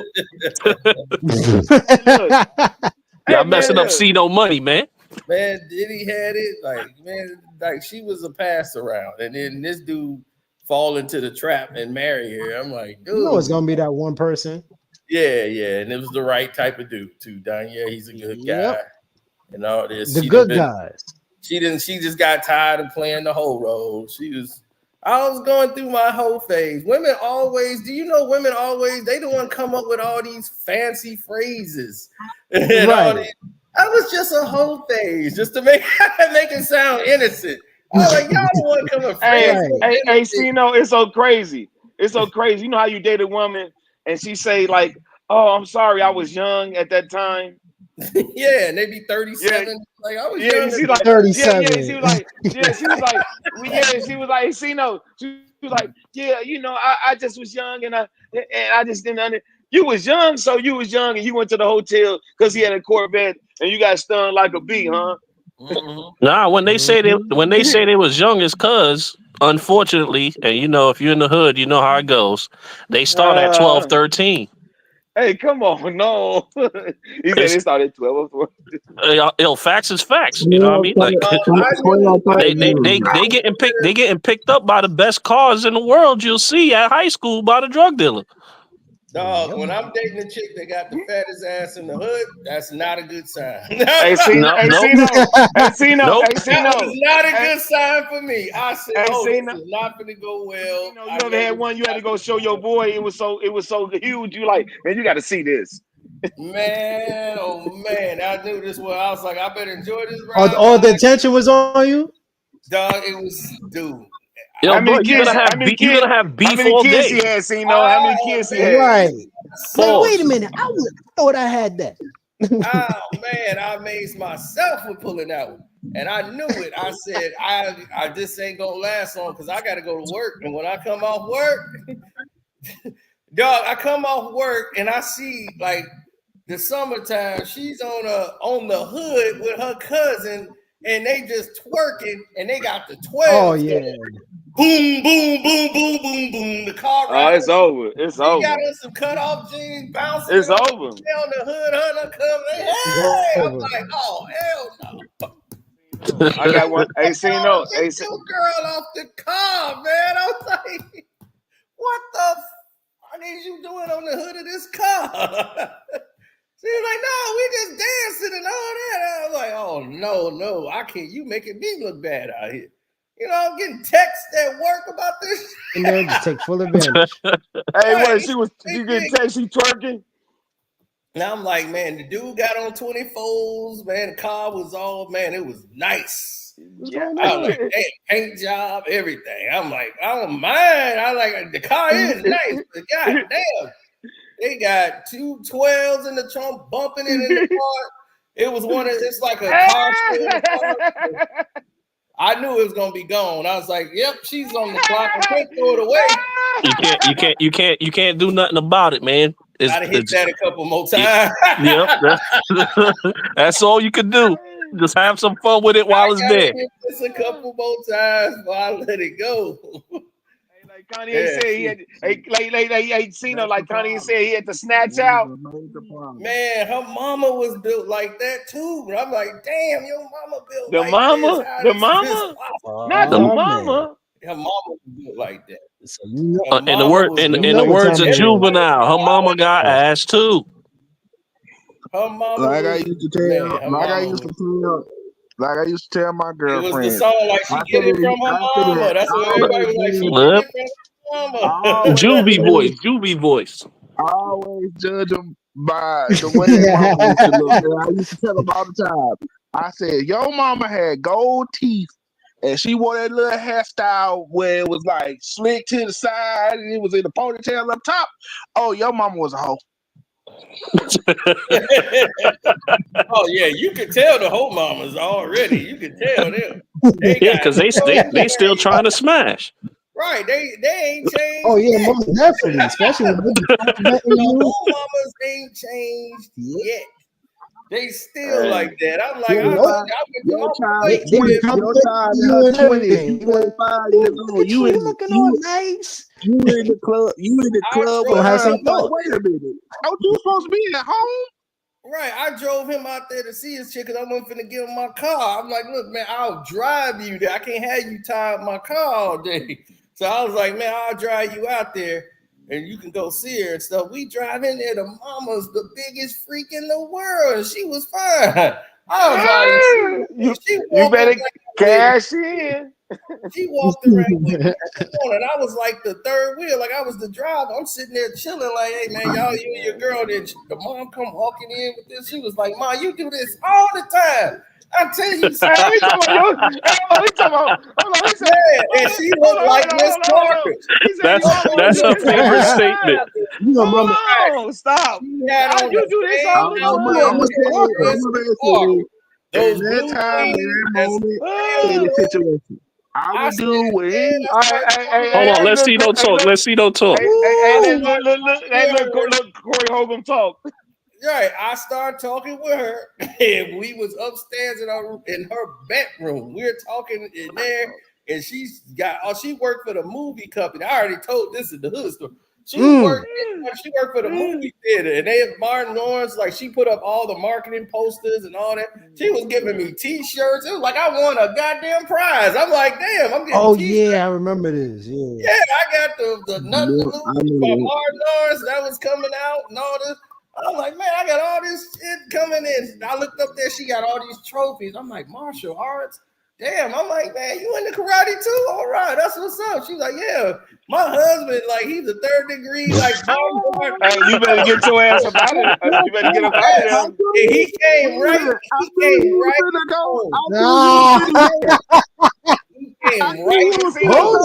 Hold on now. Casino. And he was looking like, what you doing here? And I was like, oh, yeah, she gave me all this promotional posters and stuff. I'm like, this is cool.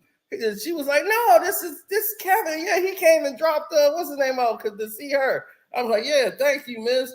I appreciate that. I'm like, man, good that he was looking like, all right, but like, what is he doing in our bedroom? Oh, hell no. You was in the bedroom? I was in the bedroom when she gave me all this. We was in the room. You had the dumb look on your face when he come in. You had the, oh my God. Yeah, I was calm. I kept it all calm. Like, you put the big smile on, like, oh, right, shit. I did it. I was like, oh yeah, this the martial artist. I can already tell you the reaction. Yeah, I know you ain't with Mayweather, but that his face wasn't calm. Like he was trying to figure it all out. He was like, Okay. Yeah. All right. Like he's still like, okay, that's cool. I'm getting why he here and all that, but like, why is he in our bedroom? Hey man, he looking at the sheets. Yeah, he was looking like, excuse me? Like, what are y'all doing in here? She's like, oh, this Kevin, I'm giving him all this stuff, this promotional stuff and stuff. Yeah, he brought that. I got the posters and all this stuff. I'm like, yeah, man, thanks. I appreciate it. I'm like, you the martial artist? I started talking to him about karate. He was starting to come down a little bit. Like, okay. He did. Yeah, he was starting to come down. He was relaxing, you know. And you had to use your Jedi mind power. But he could see how she's dressed. Like why is she walking around here like a thot? I was like, oh man, you know she was a thot when you met her. Yep. Shit, that's why he got his black belt too. My boy is here to smash y'all daughter because she's a thot. That's how he met her. I was like, hey, Cino. Her and her friend. All themselves the light skinned crew. I'm like the light skinned crew. What kind of bullshit is that? Yeah, they were light skinned crew. We the light skinned crew. Man, what type of shit is that? You hung out with people. Exactly. I can tell y'all probably ain't been outside in a minute. But that's what they all do. A couple girls get together. He called the light skin crew, and he ended up. He was like, "Man, I need to get over there to smash this girl. I just need a ride, man. Let me get your car." No. I'll give you a ride. You ain't finna tie my car up all day, man. I can't have it. Yeah, you can't let no brothers go to a chick house because you know he got the car, so he ain't in a rush. Right, come back. Right, exactly. He gonna be chilling. Yeah, I'm kicking it here. I got a whip. Nah, and leaving me without my car. Hell no. Because something can go left. Somebody can get shot. Somebody can get stabbed. Your car can get broken into. Nah. You don't understand because I've done it with my boys' cars. Hey, Cino, we ready, ain't we? Though, Cino, we got that thing, don't we, Cino? Oh, you know that. You know we ready, Cino. Hey, Cino, know where we go. We got that thing. We ready to play. Yeah, I'm hoping not to, but yeah. Oh, but we like to play though. We like to play. We want to play. I just don't like the paperwork and deal with. All right, we ain't gonna worry. But Cino, we straight. Cino, we straight. I make one phone call. We straight. We gonna play, Cino. We like to play. Yeah, I just like. I'd be like, look, you just chill out. Hey, Cino, you just got to control it. That's all. Is if I pull it out, I can't pull it out to play and say, hold on. We don't worry about that. We're gonna talk them down first, and then we're gonna play. Right, because if I pull it out, it's got to go off. That's it. That's the number one rule. I ain't gonna never pull on somebody, and I can't let go. Oh no! Because if I pull on somebody gonna be like, "Yo, you better." Hey, see, no, I'm 70. I'm on 76 in state. My nephew get the old port, the Hellcat hit, right? He drunk coming down there, right? They wake me up. I jump out bed. You know what I'm saying? Nephew got the old thing. I'm like, you cool, chill. He want to go crazy. I'm trying to calm him down. Dude, like he want to drive off, but we waiting for the police. So I'm like, man, I said, I got it. So you know what I'm saying? I'm up on him. But I'm looking at him and still, I'm saying, seeing if he finna go for the glove part or something. But he trying to drive off. He drunk. But we ain't razzing, but see, I got my hand on the wheel, right? You ain't going nowhere. My sister in front of the car, like he want to run over. This complete chaos right now, Cino. So I got to take control. I got to be calm. I'm drunk. I out and hit the E-way. You right there on stage. What you mean? No, the dude was trying. No, he hit our car. I'm trying to stop him from going. Oh, you trying to stop him from going? Yeah, because he gone. Yeah, so he talking about, and my nephew, I'm trying to calm him down because they all 44. I'm telling him chill. He like, no, he trying to drive. I'm like, chill, cool. And I'm like, cool, I got him. So I'm talking to dude like, chill, you ain't going nowhere. He like, man, they won't start. I said, it ain't finna start because if it's gonna start, but I'm finna snatch him out the car. Mm-hmm. Yeah, but I tell you, man, people be out here, bro. They be on mass drunk stuff, man. And I tell you, just like Cino say, you got to be ready, man, for certain situations. It ain't even drunk no more. They off these pills. Oh, let me tell you something, Cino. Let me give you another story. Me and my mama, we driving down, guess what? 79th Street. Guess what? I was gonna go get a Italian beef off state. You know what I'm saying? You know what I'm talking about off state, the Italian beef spot off state 79 over there.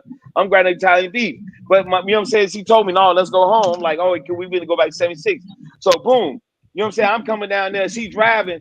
Why they coming down the street? Police. They coming down 79th Street. Why I hit an alarm? I hear the police coming.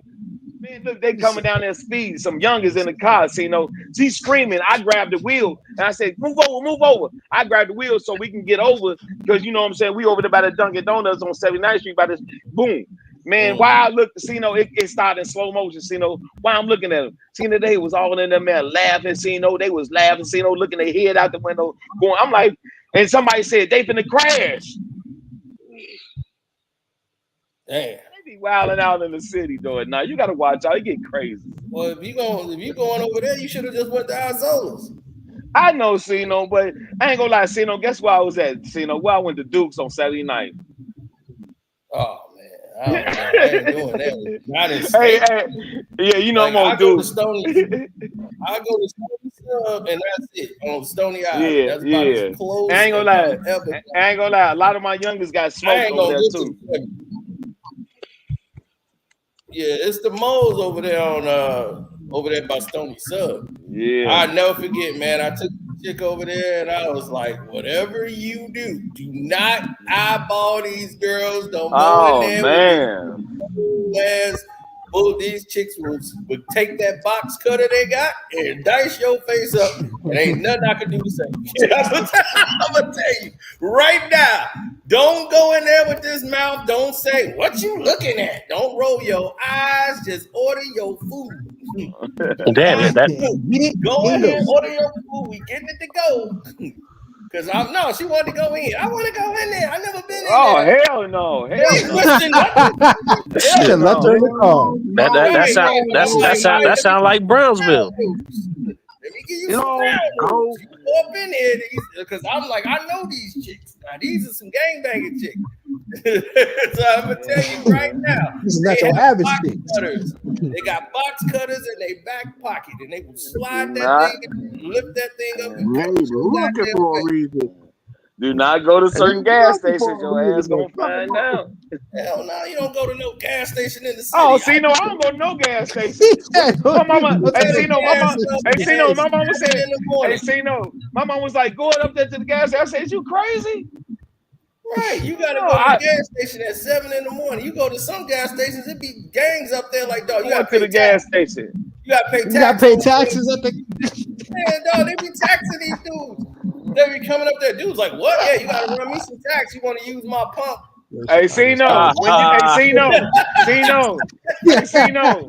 when you with me, Cino, when you with Bufo, when we run in the gas station, we go real fast. When you jump out, you gotta move fast with me, dog. You can't be moving slow. We gotta be moving fast, and your eyes gotta be left and right real fast. Man, I'm already I'm like that at any gas station. I'm like that at any gas station. We gotta move fast. Ain't no slow walking. Ain't no talking. Ain't nothing. You moving fast. I don't want to see like you that out nothing. here. I'm moving out there in the burbs. I'm moving out there like it's a 24/7 thing, man. You don't turn it off. 24/7, no slacking. Nothing. I'm getting out to get gas. I'm watching everything moving. Nothing coming from behind, nothing coming up on the car. I'm standing right there, got the pump in there, and I'm paying attention. I'm surveying everything. Like nothing walking up, nothing creeping up, something getting hit. I'm like, getting in my car. When I'm going down Central and Lake Street, you know what I'm saying? This, I'm going down Central and Lake Street. I'm in the white Jeep, right? Man, while I'm driving, white dude, he in a red car. He put his hand out like he had a gun and pointed at me and like, bing. I was like, damn, man, I ain't did shit.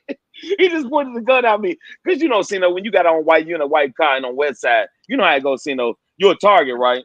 Oh, yeah. Man, and he was in the car. He didn't have a gun, but he was just sitting in the gas station. He was sitting by the liquor store. When I drove up by the stoplight, he looked at me and looked at the car and put out his hand. And he ain't had no gun, but he took his hand like he had a gun and pointed at me and started shooting. Yeah, one of the basketball coaches, man, it was sad. He paralyzed now from the waist down because. That's my Marshall Commando brother.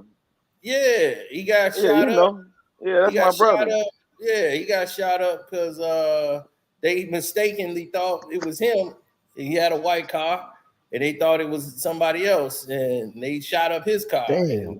The wrong guy, you know. And It happened, bro. And Just don't have no name on it. That's Hey, the man. sad part. And they get mad when you move out to the sticks with the gated community. Hey, I'm gonna tell you like this, Exactly. y'all. I was in Vegas. It happened to me. I was in Vegas when the pandemic opened on for the 4th of July. It was on the 4th of July. And man, you know what I'm saying? You know, out there, I'm out there doing my thing. I'm out there for 24 hours doing my thing, changing gear, different outfits. And this white boy got beat down, real bad, dog. They was down there wilding out. They beat it. And I ain't gonna lie, it was real crazy, man. I had to run from a lot of niggas too. I ain't gonna lie, they was wilding out, man. Yeah, see, I already know I can't go nowhere. Yeah, you already know. I can't go nowhere. Man, they It wilding out. sounds like he attract a lot of attention. Big dude, he was like 6'8" behind me. I had to tell dude to stop following me. I said, stop following me. Man, they was out there. One dude was in the middle of the street talking about, man, come get me. I'm here right now. I'm like, dang, he going out like Tupac.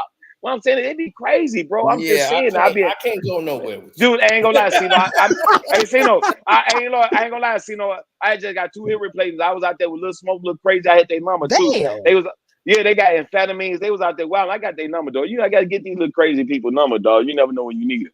That's a fact. That's a fact. Yeah. And dude, and Sino, the same dude I was with. The same dude I was hanging with. He got his pants hanging with 808 on it. Man, I'm talking about, you know how they got that, they pants hanging, they cheek, the booty cheek showing with the butt. Man, look, they out there thugging out, man, cheeks hanging and everything. Man, they out there wild.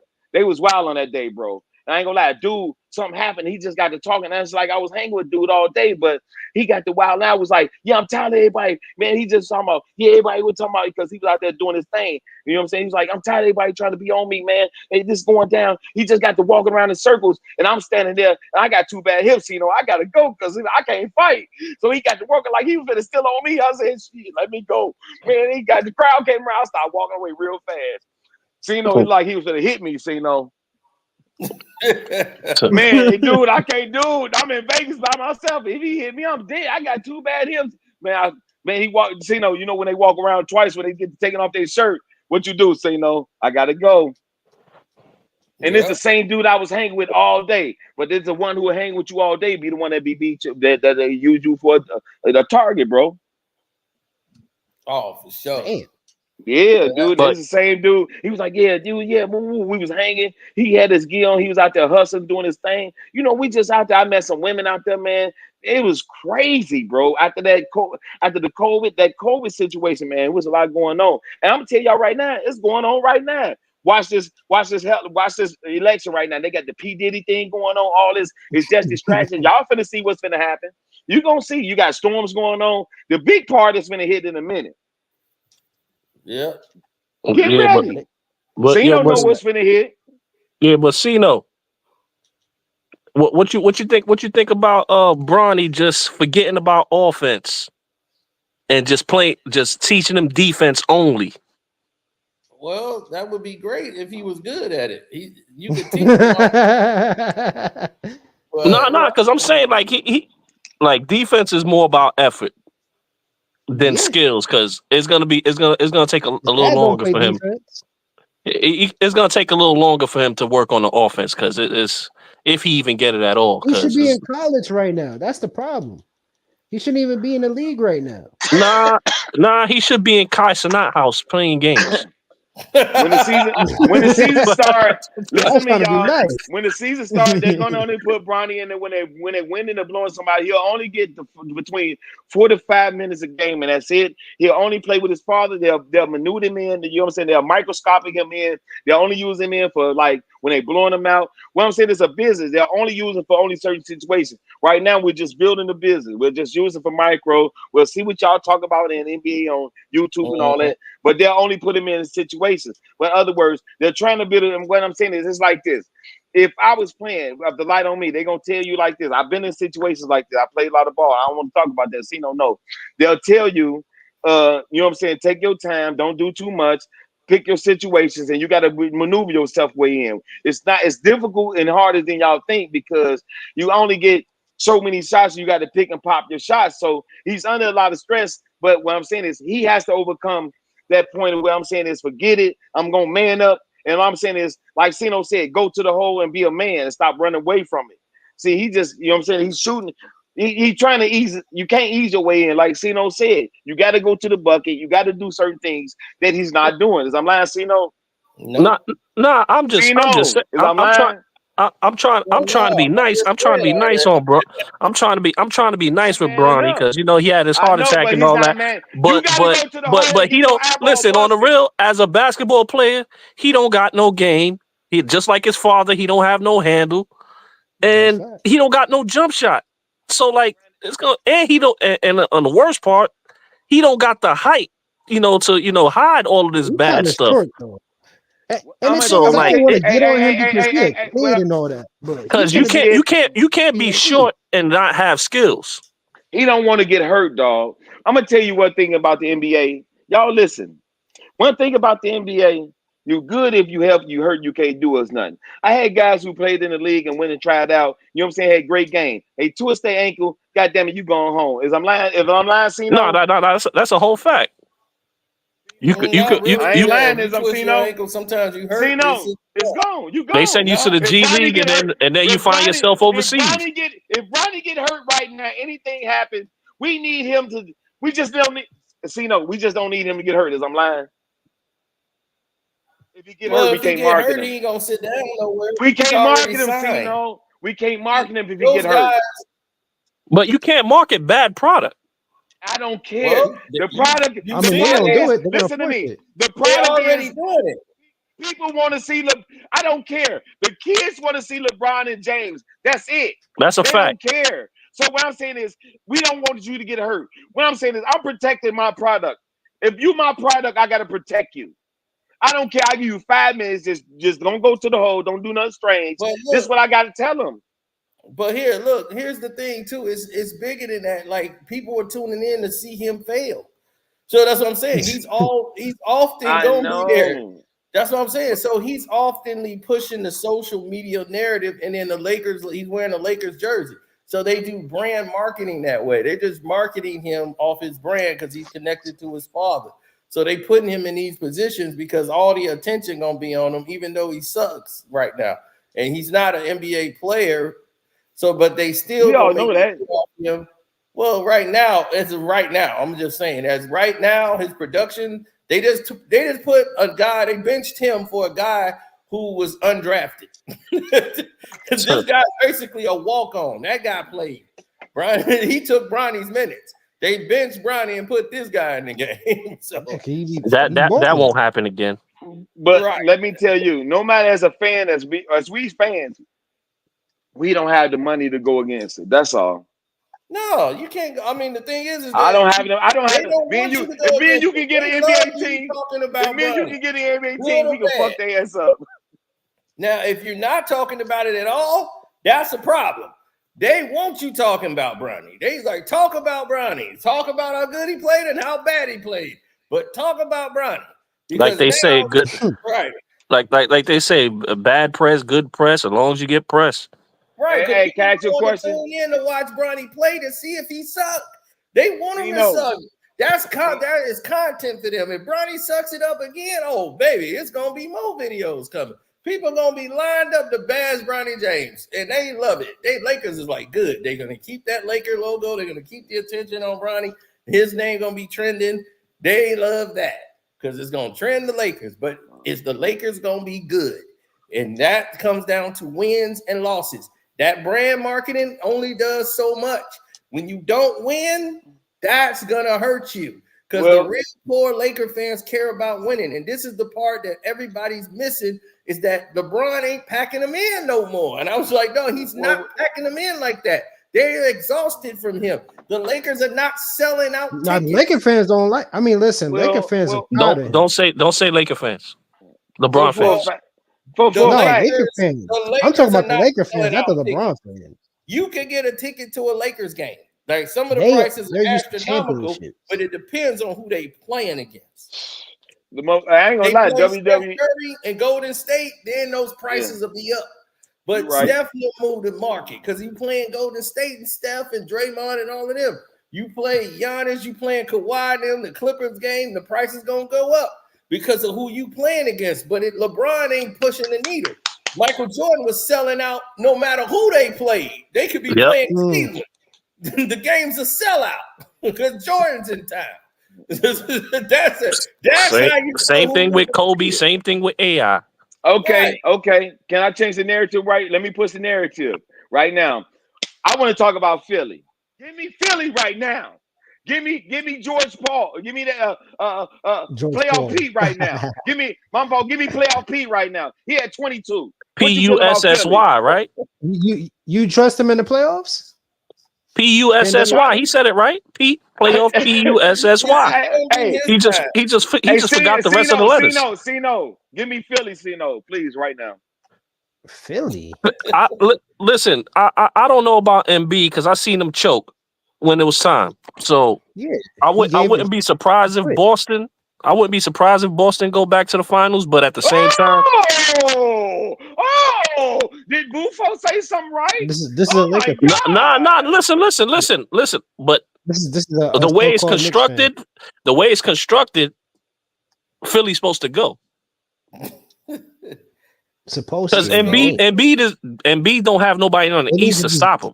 They just need to give it to the Knicks, man. But I know how Embiid is. He's gonna come up with some excuse why something is wrong with him. Cino, can I ask you a question?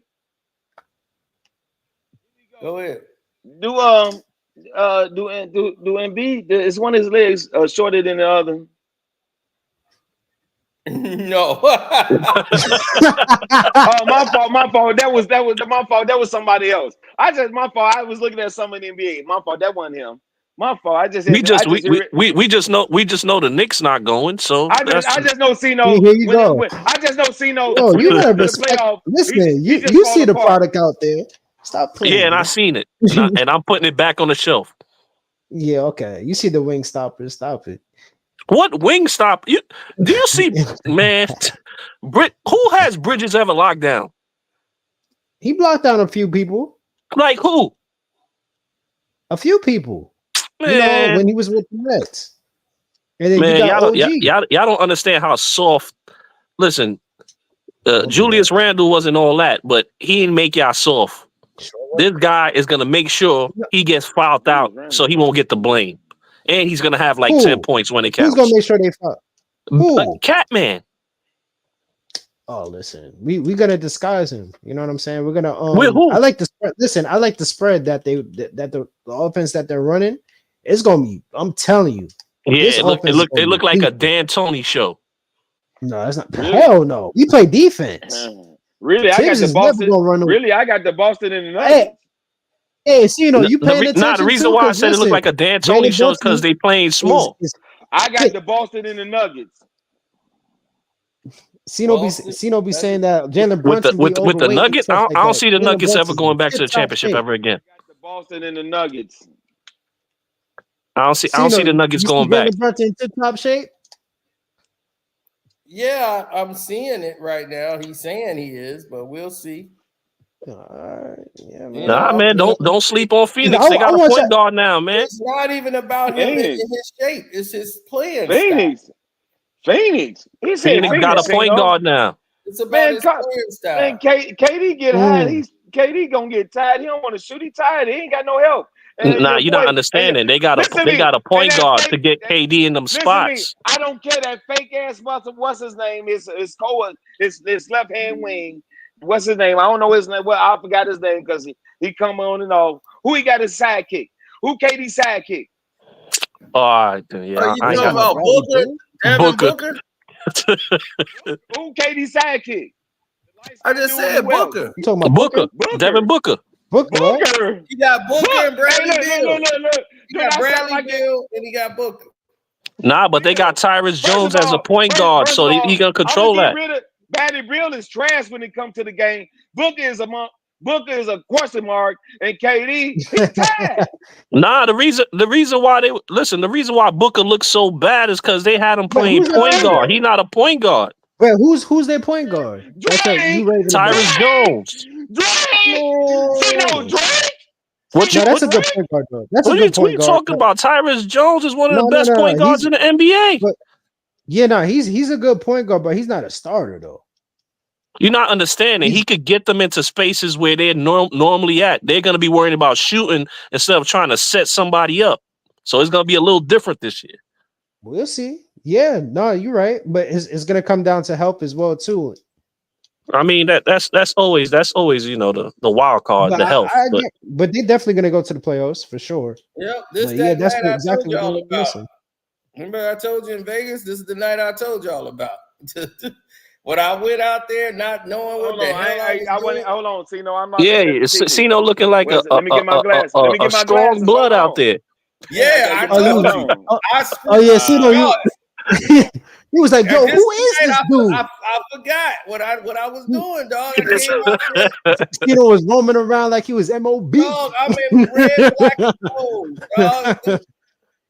I'm like, no, that's what I told you, dude. Was like, man, I love those shoes. So I was like, all right, thanks, bro. I'm like, I ain't never had to do somebody love my shoes and everything. No, didn't you say that you was walking around mad because you had lost the I had just lost in there, and I went up in this casino, lost. I came out, and this right before I went in, that's why I lost so quick because the way I was dressed, and I had no business being in that damn casino.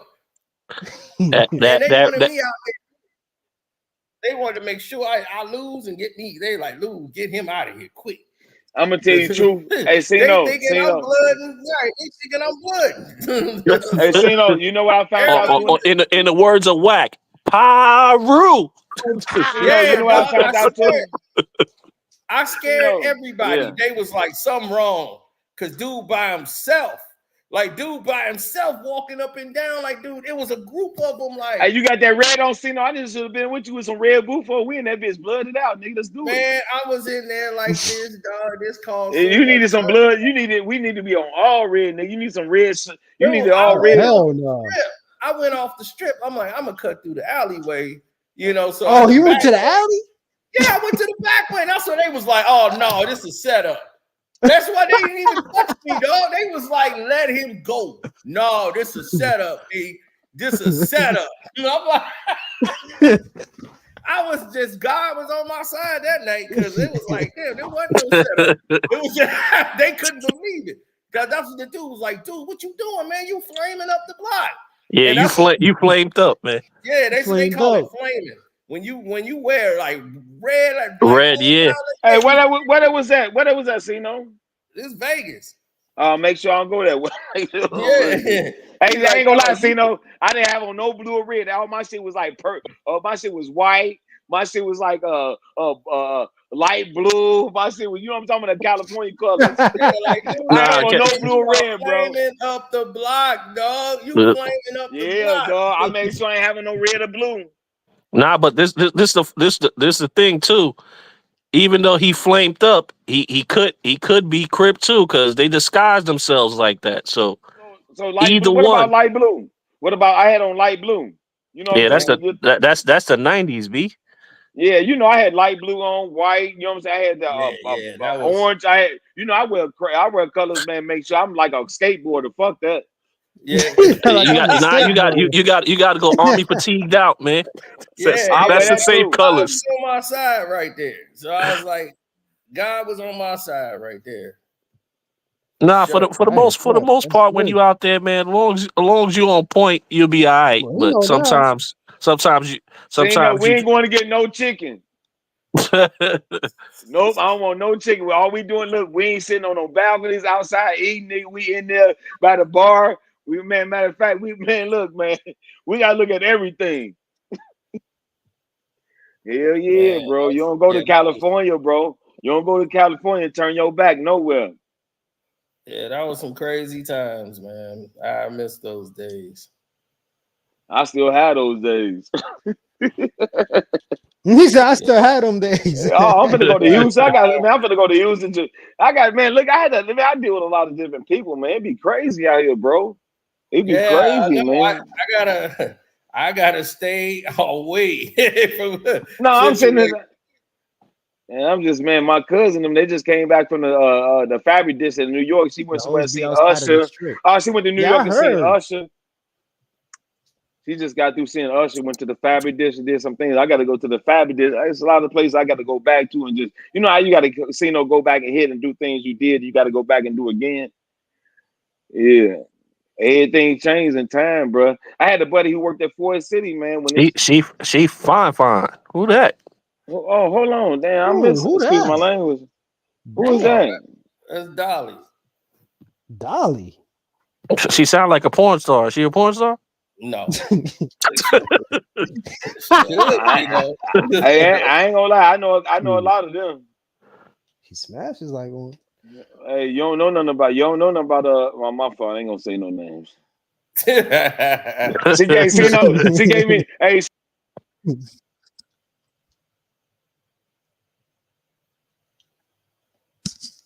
Damn, even his phone didn't want to say no names. I was like, wait, what happened to my headphones? Somebody didn't drop their headphones looking at Dolly. Damn.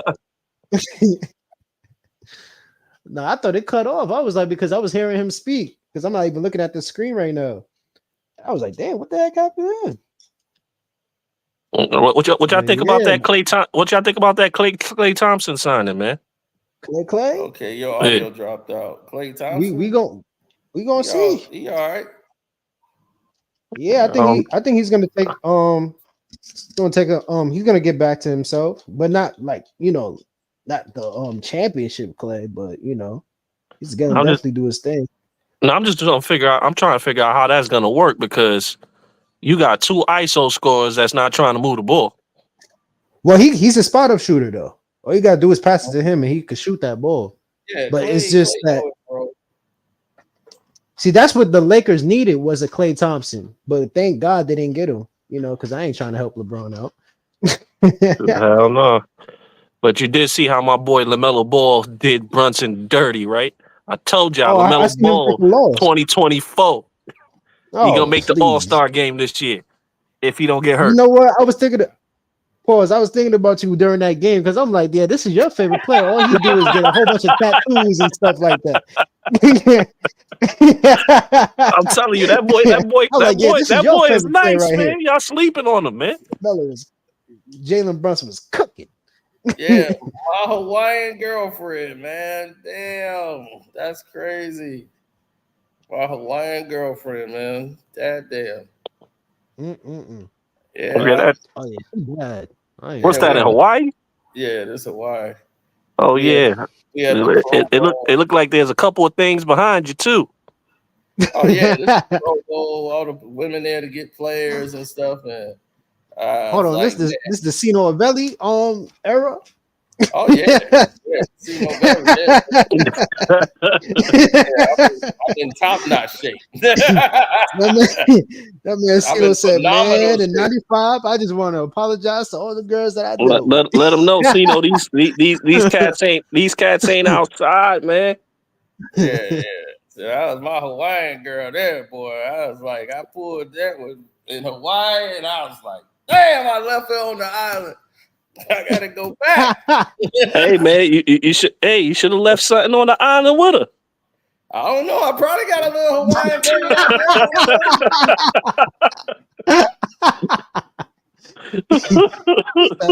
I probably got a Hawaiian joint out there. He'd be like, mahalo, daddy. I mean, hey, mahalo, what's up? Yeah, man, I was at the Pro Bowl, man. Like, my boy, he couldn't even get the camera to work. I'm like, what you doing? Because I didn't really want to take this picture. I'm like, what's he doing taking pictures and evidence? I got to go back home with this. Yeah, man. You my Hawaiian girl. When I come to Hawaii, you the one I want to see. I still haven't went out there yet. I'm gonna get out there. Oh yeah, you probably shouldn't be going to Vegas. You're gonna be like, man, this is like they had beef with me once I got off the plane. I had to set it off. I mean, you chose to set it off. Oh, that was crazy. So hold on. So what is your predictions, you know, in the finals? Your true prediction. 76ers over the Lakers. Nah. Wait, so you got the Lakers going to the finals for real?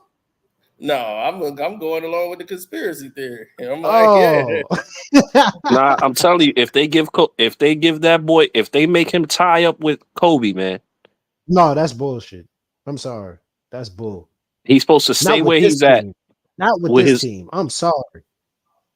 Yeah. Nah, I'm telling you, you know, LeBron trade deadline is coming up in December, so yeah. And Sacramento is looking like they trying to take another step too. Out of here. They've been trying to get rid of D-Lo. It's just hard to move. They've been trying to get rid of D-Lo for like two or 3 years now. Nah, people don't know how to use D-Lo. They don't understand. He's a 6 man. Just like Buddy Hill. You put him in there, let him know, listen, you got 15 shots. I don't care how you get them, but you better get them before the starters come back in. And that's it. Right. Like, cause you better than the bench players, but you're not good enough to be a starter because you're not team players. So just let him cook. If he have a hot night, keep him in, and sit him right back down on the bench. Yeah, that works. But he gotta be in a good situation. Like he gotta be backing up somebody like Dame Lillard or something like that. Someone he know he not better than. My buddy who thought he was Tupac. Yeah. Two buddies. Yeah, well, that's the other one. There you go. He thought he was Pac. I was like, he looked like Pac. And then he do look like Pac. I ain't gonna lie. Yeah. That's what I'm saying. That's what he thought he was Pac. Yeah. Shoot. All he had to do is throw up the west side. He would have been all right. Oh yeah. Right. Thought he was Pac. He was Pac'd out every damn day. They was like, yeah, he looked like Tupac. And I was like, don't tell him that. Oh yeah, he gonna run with that. He like at that time, he definitely running with that one. Oh yeah, he was. That was his guy, man. Pac died. He almost had a heart attack. He was having an asthma attack. They was like, I was like, man, everybody had to go check on him. I was like, man, I remember I saw him that day when he died. And I was like, man, I got to go see him because I was like, he ain't gonna take this with him. Man, Pac not dead, man. He's a kill the MC. Yeah, he was one of the people that didn't want to believe it. Like, no, man, he can't be gone. They moved him. I ain't gonna lie. See, I was one of them too. Oh yeah, I was like, man. After that, I was like, man, maybe I was definitely one of them too. And especially with that discretion TV you put me up on. Oh, discretion. Now you got me thinking. I was like, I'm like, I knew I was right. Nah, but oh yeah, man, that video was crazy with the I wasn't saying that you didn't cover the Ice Cube and stuff like that. I was like, I was like, you finally watched that video, because he broke it all the way down from from the beginning to the end and stuff like that. I already knew you covered that with the Ice Cube and Tupac behind the truth behind.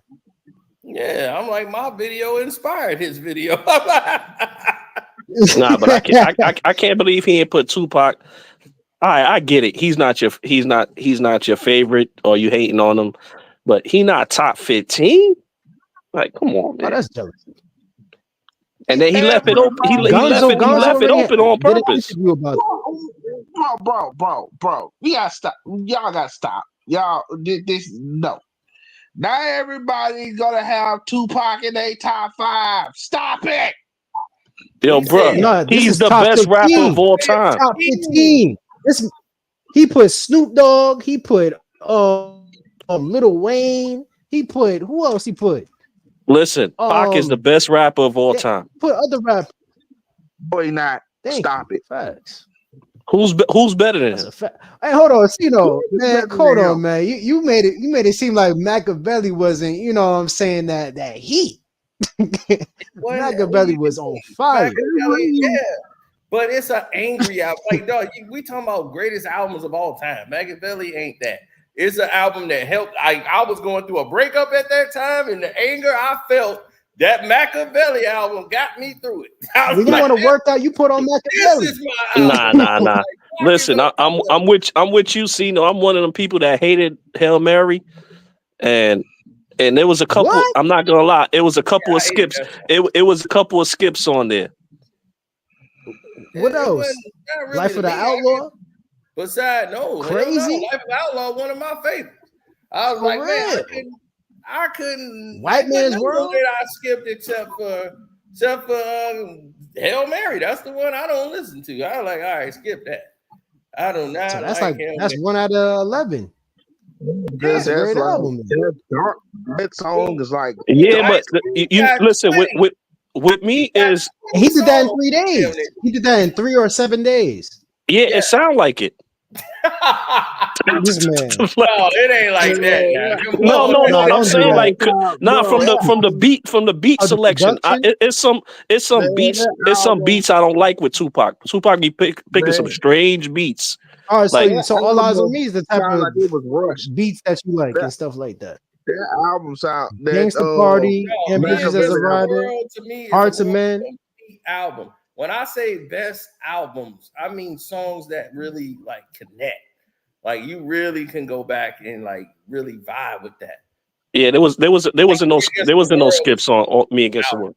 Yeah, Me Against the World is like no. Me Against the World is my favorite album. That's my favorite album. Ain't That's no definitely song my favorite. skippable on that. When I'm going to the club, I put on Troublesome. And I'm like, Troublesome. Temptations. That is my song. I was gonna say Troublesome. Nah. Temptations. Nah, mine's is Death Around the Corner all day. Oh, Death Around the Corner. Oh my God. Gotta stay high while I survive in the city where the skinny niggas. And that was a song that was on the Thug Life. That was a Thug Life song. That's another one of my favorite albums right there. Supposed to make it too on Me Against the World was the I Don't Bail. I think I Don't Bail was either supposed to be on Thug Life or Me Against the World.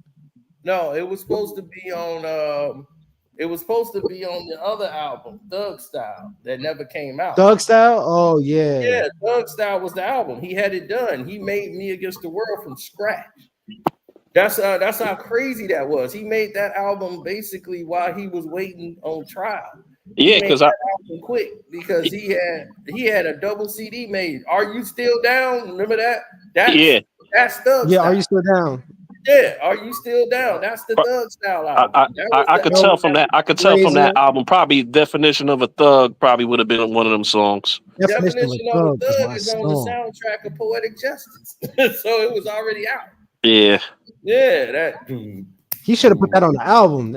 He was sitting on. Yeah, that was on the soundtrack for Poetic Justice. Because I had that soundtrack, and I'll go right to that song. and you know what's crazy? I never heard Poetic Justice soundtrack. That's crazy. Yeah, man, that's how I knew. I was plugged in. I ain't missed nothing. But any song, I was like, "Yep, we got it." Soundtracks. That's how I had. That's how I had Made Niggas, and I was the only person with the mastered copy of Made Niggas. It was not out, and people's like, "How do you have it?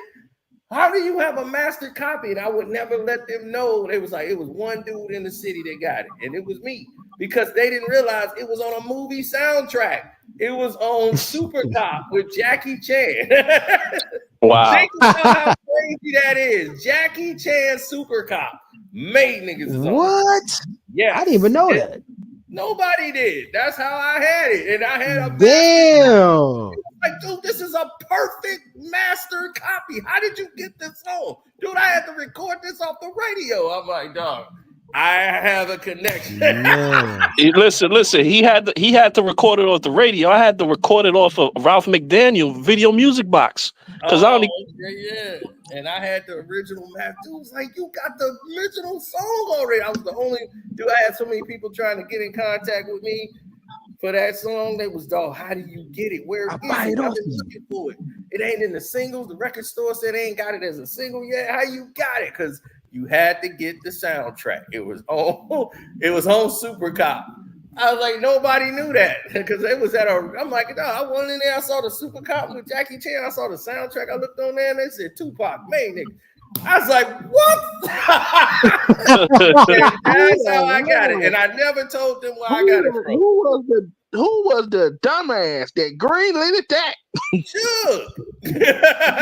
Nah, because Suge was getting them checks over there. Yeah, you get No, paid. I'm saying, like, what movie producer greenlit this shit? Yeah, 1996 Super Cop. Nah, because remember back in the day, they gave the labels the soundtrack. Whoever's hot, jump on it. Yeah. The soundtracks will move your record and stuff like that. You was getting like good money from that. Soundtracks was going platinum back then. Yeah. Yeah, what's going on with the soundtrack? Why won't they bring that back with the soundtrack era? I mean, they do have it with the Kendrick. They recently had it with the Kendrick Lamar and with the whole Black Panther and stuff like that. But they really need to bring that back. Oh yeah, that's another thing. Rushmore, Me and My Girlfriend. Come on, man. Yep. That's another song. This the Super Cop soundtrack right here. Main niggas. Wow. Let me see. Oh, there it is. With the grave digger. No, track 5, Main Niggas. Wow. They had What I Gotta Do, What Love Got to Do with It with Warren G and the Digger Howard. Warren G. Made it. No Doubt. The funny part? Wait, so he was never gonna put that on. Oh my bad. Go ahead, Trey. You know the funny part about that soundtrack, right? Wait, so Warren G, Warren G and Dina Howard doing the video. They do the video. They got Jackie Chan in the video. Yeah. What love got to do? They got Jackie Chan in the video. He got the headphones on. He just vibing with it. Yeah. And then Main Niggas is on there. And man, that song made money. And people didn't even know Main Niggas is on there. Everybody in the city searching for this song and it's right in their face. Because ain't nobody thinking about the Super Cop soundtrack. Except for you boys, nothing got by me. So I'm the only one in the city with a master copy. Everybody, so I'm guessing everybody had to wait until the game-related soundtrack. Yo, you know what, Cino? If you do a poll or one of them questions, one of them questions, where did made niggas sound made niggas come from? Everybody would lose that. Even for $1 million, they'll lose that. You put up $1 million on that for a question to get that right, nobody would get that $1 million. They'll use Google or something. They might get it. Tell you, because that's crazy. I'm telling you, people wouldn't even know to think about a soundtrack, especially in these times. Nah, that's obsolete now. Everybody would be in death row archives looking for it. Everybody had to wait until gang related come out, the soundtrack and everything to get the master then. Yeah, that's why Tupac had some of them songs he didn't use. So that's why you see on Are You Still Down, like he basically did the Thug Life album. He got rid of that album and he did Thug Life and he did then he did the Me Against the World. That's why it's like so many different versions of songs. Like I'm getting money. Yeah, I'm getting money. Yes. Yeah. Straight baller. Nah, but he also said he had to scrap the album. He had to scrap the album because Biggie stole a lot of his styles. That's just what he's saying. That's Biggie and Snoop Dogg. I'm like that. Right, that's just him. It was Biggie and Death Row. It was stealing a lot of his stuff. Nah, but he was using whatchamacallit though. That's just what Pac always does. He sees somebody on top. He's like, oh, this guy's biting my style. No, that's that. Yeah, but always does that. No, that was the thing is that it was like, man, it was like you told me what to do. You know, like you gave me advice and I used your advice and then you mad at me for it. So it's like, what did you do? But he got easy mode. that was Tupac's thing with the whole baby thing and everything. He didn't say that. Look at Ed Lover. The Ed Lover interview, he even said that too. He would say baby. Tupac would say thug life baby. Said it many times, but I still can't see. Y'all with me. That's me. Thug life baby. That's how Pac thug life. I live a thug life. Use emotions. That's how troublesome. Yeah, that's how he used to always say. Pac used to say baby, but he ain't never say baby. Nah, he ain't double it up. Right, he did his little spin to it. Biggie did it like that, and Biggie didn't do that on every damn song. That's what I'm saying. You picking one song and he's like, "Hey, baby." He wasn't saying that all the time. He didn't make that his nah. Dog, he was just hating on Big because Big was on the top and he was in jail. It was just like the dude that was under me now is on top, and Biggie and Puffy is the biggest thing. That's like a dude in the dope game. Like, you remember this dude when he wasn't nothing. You go to jail, all of a sudden you come home, he the man now. He went from corner boy to kingpin. Right, and it was the fact that he wasn't getting no love. They wasn't sending him. He wasn't even getting no phone calls. Yeah, he wasn't right. He getting was no like, y'all ain't calling me. Y'all ain't sending no money. Yeah, and then you drop a song called "Who Shot You?" and he locked up and stuff like that.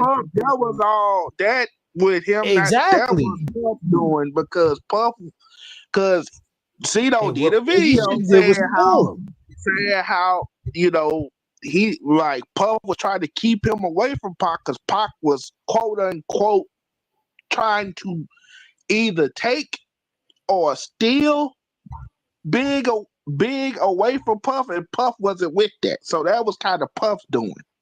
That wasn't Big. Puff didn't like that anyway. That he didn't like what Pac was doing before then because that was on Biggie.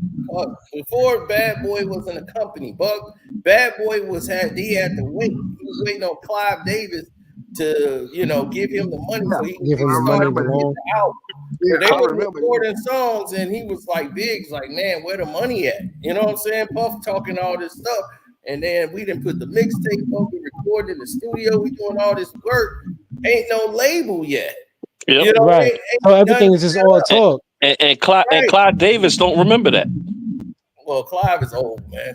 I'm just messing around because that interview was classic. Like who? Yeah. He's like Diddy. Oh, you know he gonna play this now. Sean, you don't know who that is. But no, he had to get the money, right? He had to get the money to do that. So and then he was telling Pac, and then Pac and them, they doing shows, they get money, they're doing all this, and Big doing all these shows for free and all this exposure. And Pac letting them get on stage and blow up and all that, and then he was like, getting his name out there. Man, Puff talking all this, man. I'm ready to get down with y'all, man. And Pac was like, shoot, you could be Thug Life. He was down there in Atlanta, hanging out, staying at Pac crib in Atlanta. That's what Big was at. That's so he true. was down there in Atlanta, hanging out at Pac house. And that's why he was like, dog, he was sleeping on my couch. So I remember begging chicks to sleep with you. Like she was like, no, I don't want to. He was like, girl, that's my man. Why don't you go in there and give him some? Like don't be like that. Like, dude, and Big ain't never lied. Big ain't like, he hit me up. I wasn't nobody then. Shoot. Nah, but that's something regular. Like that's your man's. Like, yo, right. He tried to make sure his man's just straight and get some. He was staying on the couch, but he knew Biggie was nice. Yeah. Like Pac ain't no fool, but he knew like Big is like, no, he nice. He different. Nah, he's an MC for sure. Right. And I told the story on the Patreon, but that's the Patreon story. So for people who don't know who've been out here, it's on the Patreon right now. That's like one of the main stories out. There it is right there. I'm gonna bring that up to the light. Let me go. Hold on, we'll bring that up. Oh, I just cleared up the Biggie Smalls story. Yeah, the Biggie Smalls controversy with the white kid who had the name. Wait, hold on. That's the dude that had Biggie Smalls? Yeah. You don't know Oh that? my God. Yeah. Now I know somebody had it. I didn't know it was this little kid. Yeah, he's a No, rapper. go and type it up. Go and type it up. Big did an interview telling you like, bruh, don't call me Biggie Smalls no more. Right. Nah, I know about that part. I know. I'm thinking it's a grown But he man didn't though. know it was a Well, little kid, though. he was a That's what grown I'm man by saying. then. This when he first came out, but he was still like a young dude. You know, he was like 20 something. And Jose Johnny J, that was his producer. That's the guy who used to do his song. Oh, for real? That's the guy who did the original. And for people who don't know this, Picture Me Rolling was not Pac's song. It was Johnny J's song. Johnny J gave it to Pac and let him rock on the beat. Listen, man. Pac said, I want that beat. Yeah, the beat, not the beat, not the song. Picture Me Rolling is actually different because it was on Thug Life, and Picture Me Rolling is not that. That's Death Around the Corner. It's the same beat, but Pac already had that. It was already. He sampled that already. Right, it was Death Around the Corner, and Picture Me Rolling is the same beat, but it's the same. The thing is that you're right. It was going to him, but he couldn't use no beat like that. This kid here, that's not for him. Pac was like, that's for me, and the guy didn't even record on it yet. Biggie Smalls like, all right, you can take it. But the thing is when Pac made the song, Rest in Peace to my mom, Uncle Biggie Smalls. One of my favorite songs. Yeah. That was Bless the Dead. God bless the dead. Right.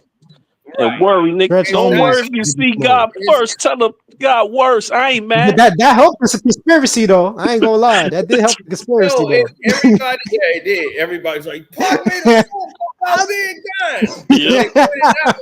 Right. Nobody heard it until Big died. They put the song out. And it really went with the conspiracy theory.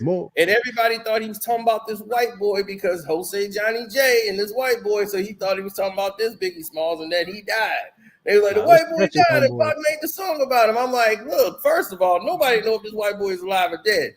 Two, he ain't talking about him. Like, why would he say, I know you representing the crew? That white boy wasn't in his crew. Exactly. So it's not that at all. Biggie Smalls is another guy that was from Queensbridge. He's from North Queens. I said it on this Patreon. This is the whole thing. The whole Biggie Smalls controversy was solved here. I've solved it on the Patreon. But I'll tell y'all right here.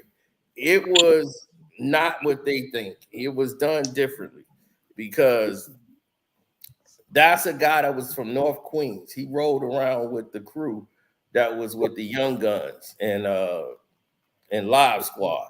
His name, he didn't rap, but they called him Biggie Smalls. And then he got into it with Biggie. Like they was finna crash with Biggie because they had a song that was on Who's the Man soundtrack. That's where Party and Bullshit came from because his name was Biggie. It wasn't Notorious B.I.G. They had a song called Heartless. And Heartless was supposed to be on that soundtrack, and it got Arista did the whole soundtrack. So who you think they gonna pick? Arista gonna take Biggie. That's Clive Davis. That's clear. Yeah. So Ed Lover and them, that's they crew. Live Squad, Stretch, all them. That's Ed Lover and them movie. Him and Dr. Dre, they do a Who's the Man, they movie. They finna get on the soundtrack. So they was like, cool, we got a song, Heartless. He's like, bet, give us a song, put it on the soundtrack. They put it on there, and then Biggie and Puff and them came there and removed that right off. They was like, "No, take that off. We coming with it. We got our own song called Party and Bullshit by a rapper named Big." And that song was hitting. My cousin put like, "Man, this dude named Big is spitting." And he's like, and that's what Puffy wanted to name Biggie, Big, B-I-G, and Biggie did not like it. Biggie was like, "Man, I just don't want to be out there big." Like, He already fat. Yeah. Well, you know who else needs to sue him too? Chubb Rock, because he took Chubb Rock a whole style.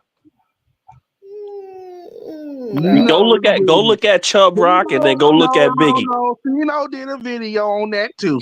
Nah, he did a video on that too. That's Chubb Rock, same flow, everything. It's just that Biggie more hardcore. No, Biggie was listening to a whole nother rapper. He was listening to songs like that songs that you would think that are whack to you wasn't whack to Biggie. Yeah, and that's what I'm talking about. He with my man Morero cruising down the street in my 6'4". Morero, what they screaming? Morero. And he's not even from the East Coast. He's from New Orleans. That's that Jamaican in him. Yeah, MC Thick, baby. That was it. Morero cruising down the street in my 6'4". What the fuck are they yelling? Morero. That's who Big was. He was listening to him. Big had his CD. Big started doing all of the stuff he saw Morero, MC Thick doing. That was it. MC Thick was his guy because that's who he was looking at, the big dudes. Like him. He was like, shoot, MC Thick was his guy. Yeah, but he splashed Chubb Rock on him, man. He even had the same. I don't know if Puff did it, but he had the same outfits. That's same probably Puff. Same fedora hats, shirts. Yeah, that's definitely Puff. He was trying to take someone shopping, so yeah. But, yeah, that's MC. that's who Big was all about. MC Thick. And then you had ain't over to the Fat Man Swing. And then this man Puffy put the Notorious B1 song, Juicy and stuff like that. The baseball bat and everything. That's how Big style was. He came out. Yeah, he had the hoodie. Yeah. Champion hoodie. The baseball bat, everything. Squeezing asses. Yeah. Man, it was MC Thick. Yep. Cruising down the street in my 6'4".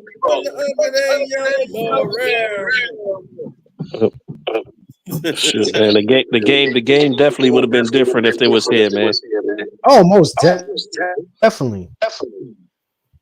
For real. Because yeah, I hear who got that echo? Oh, that was Trey. He just put his on.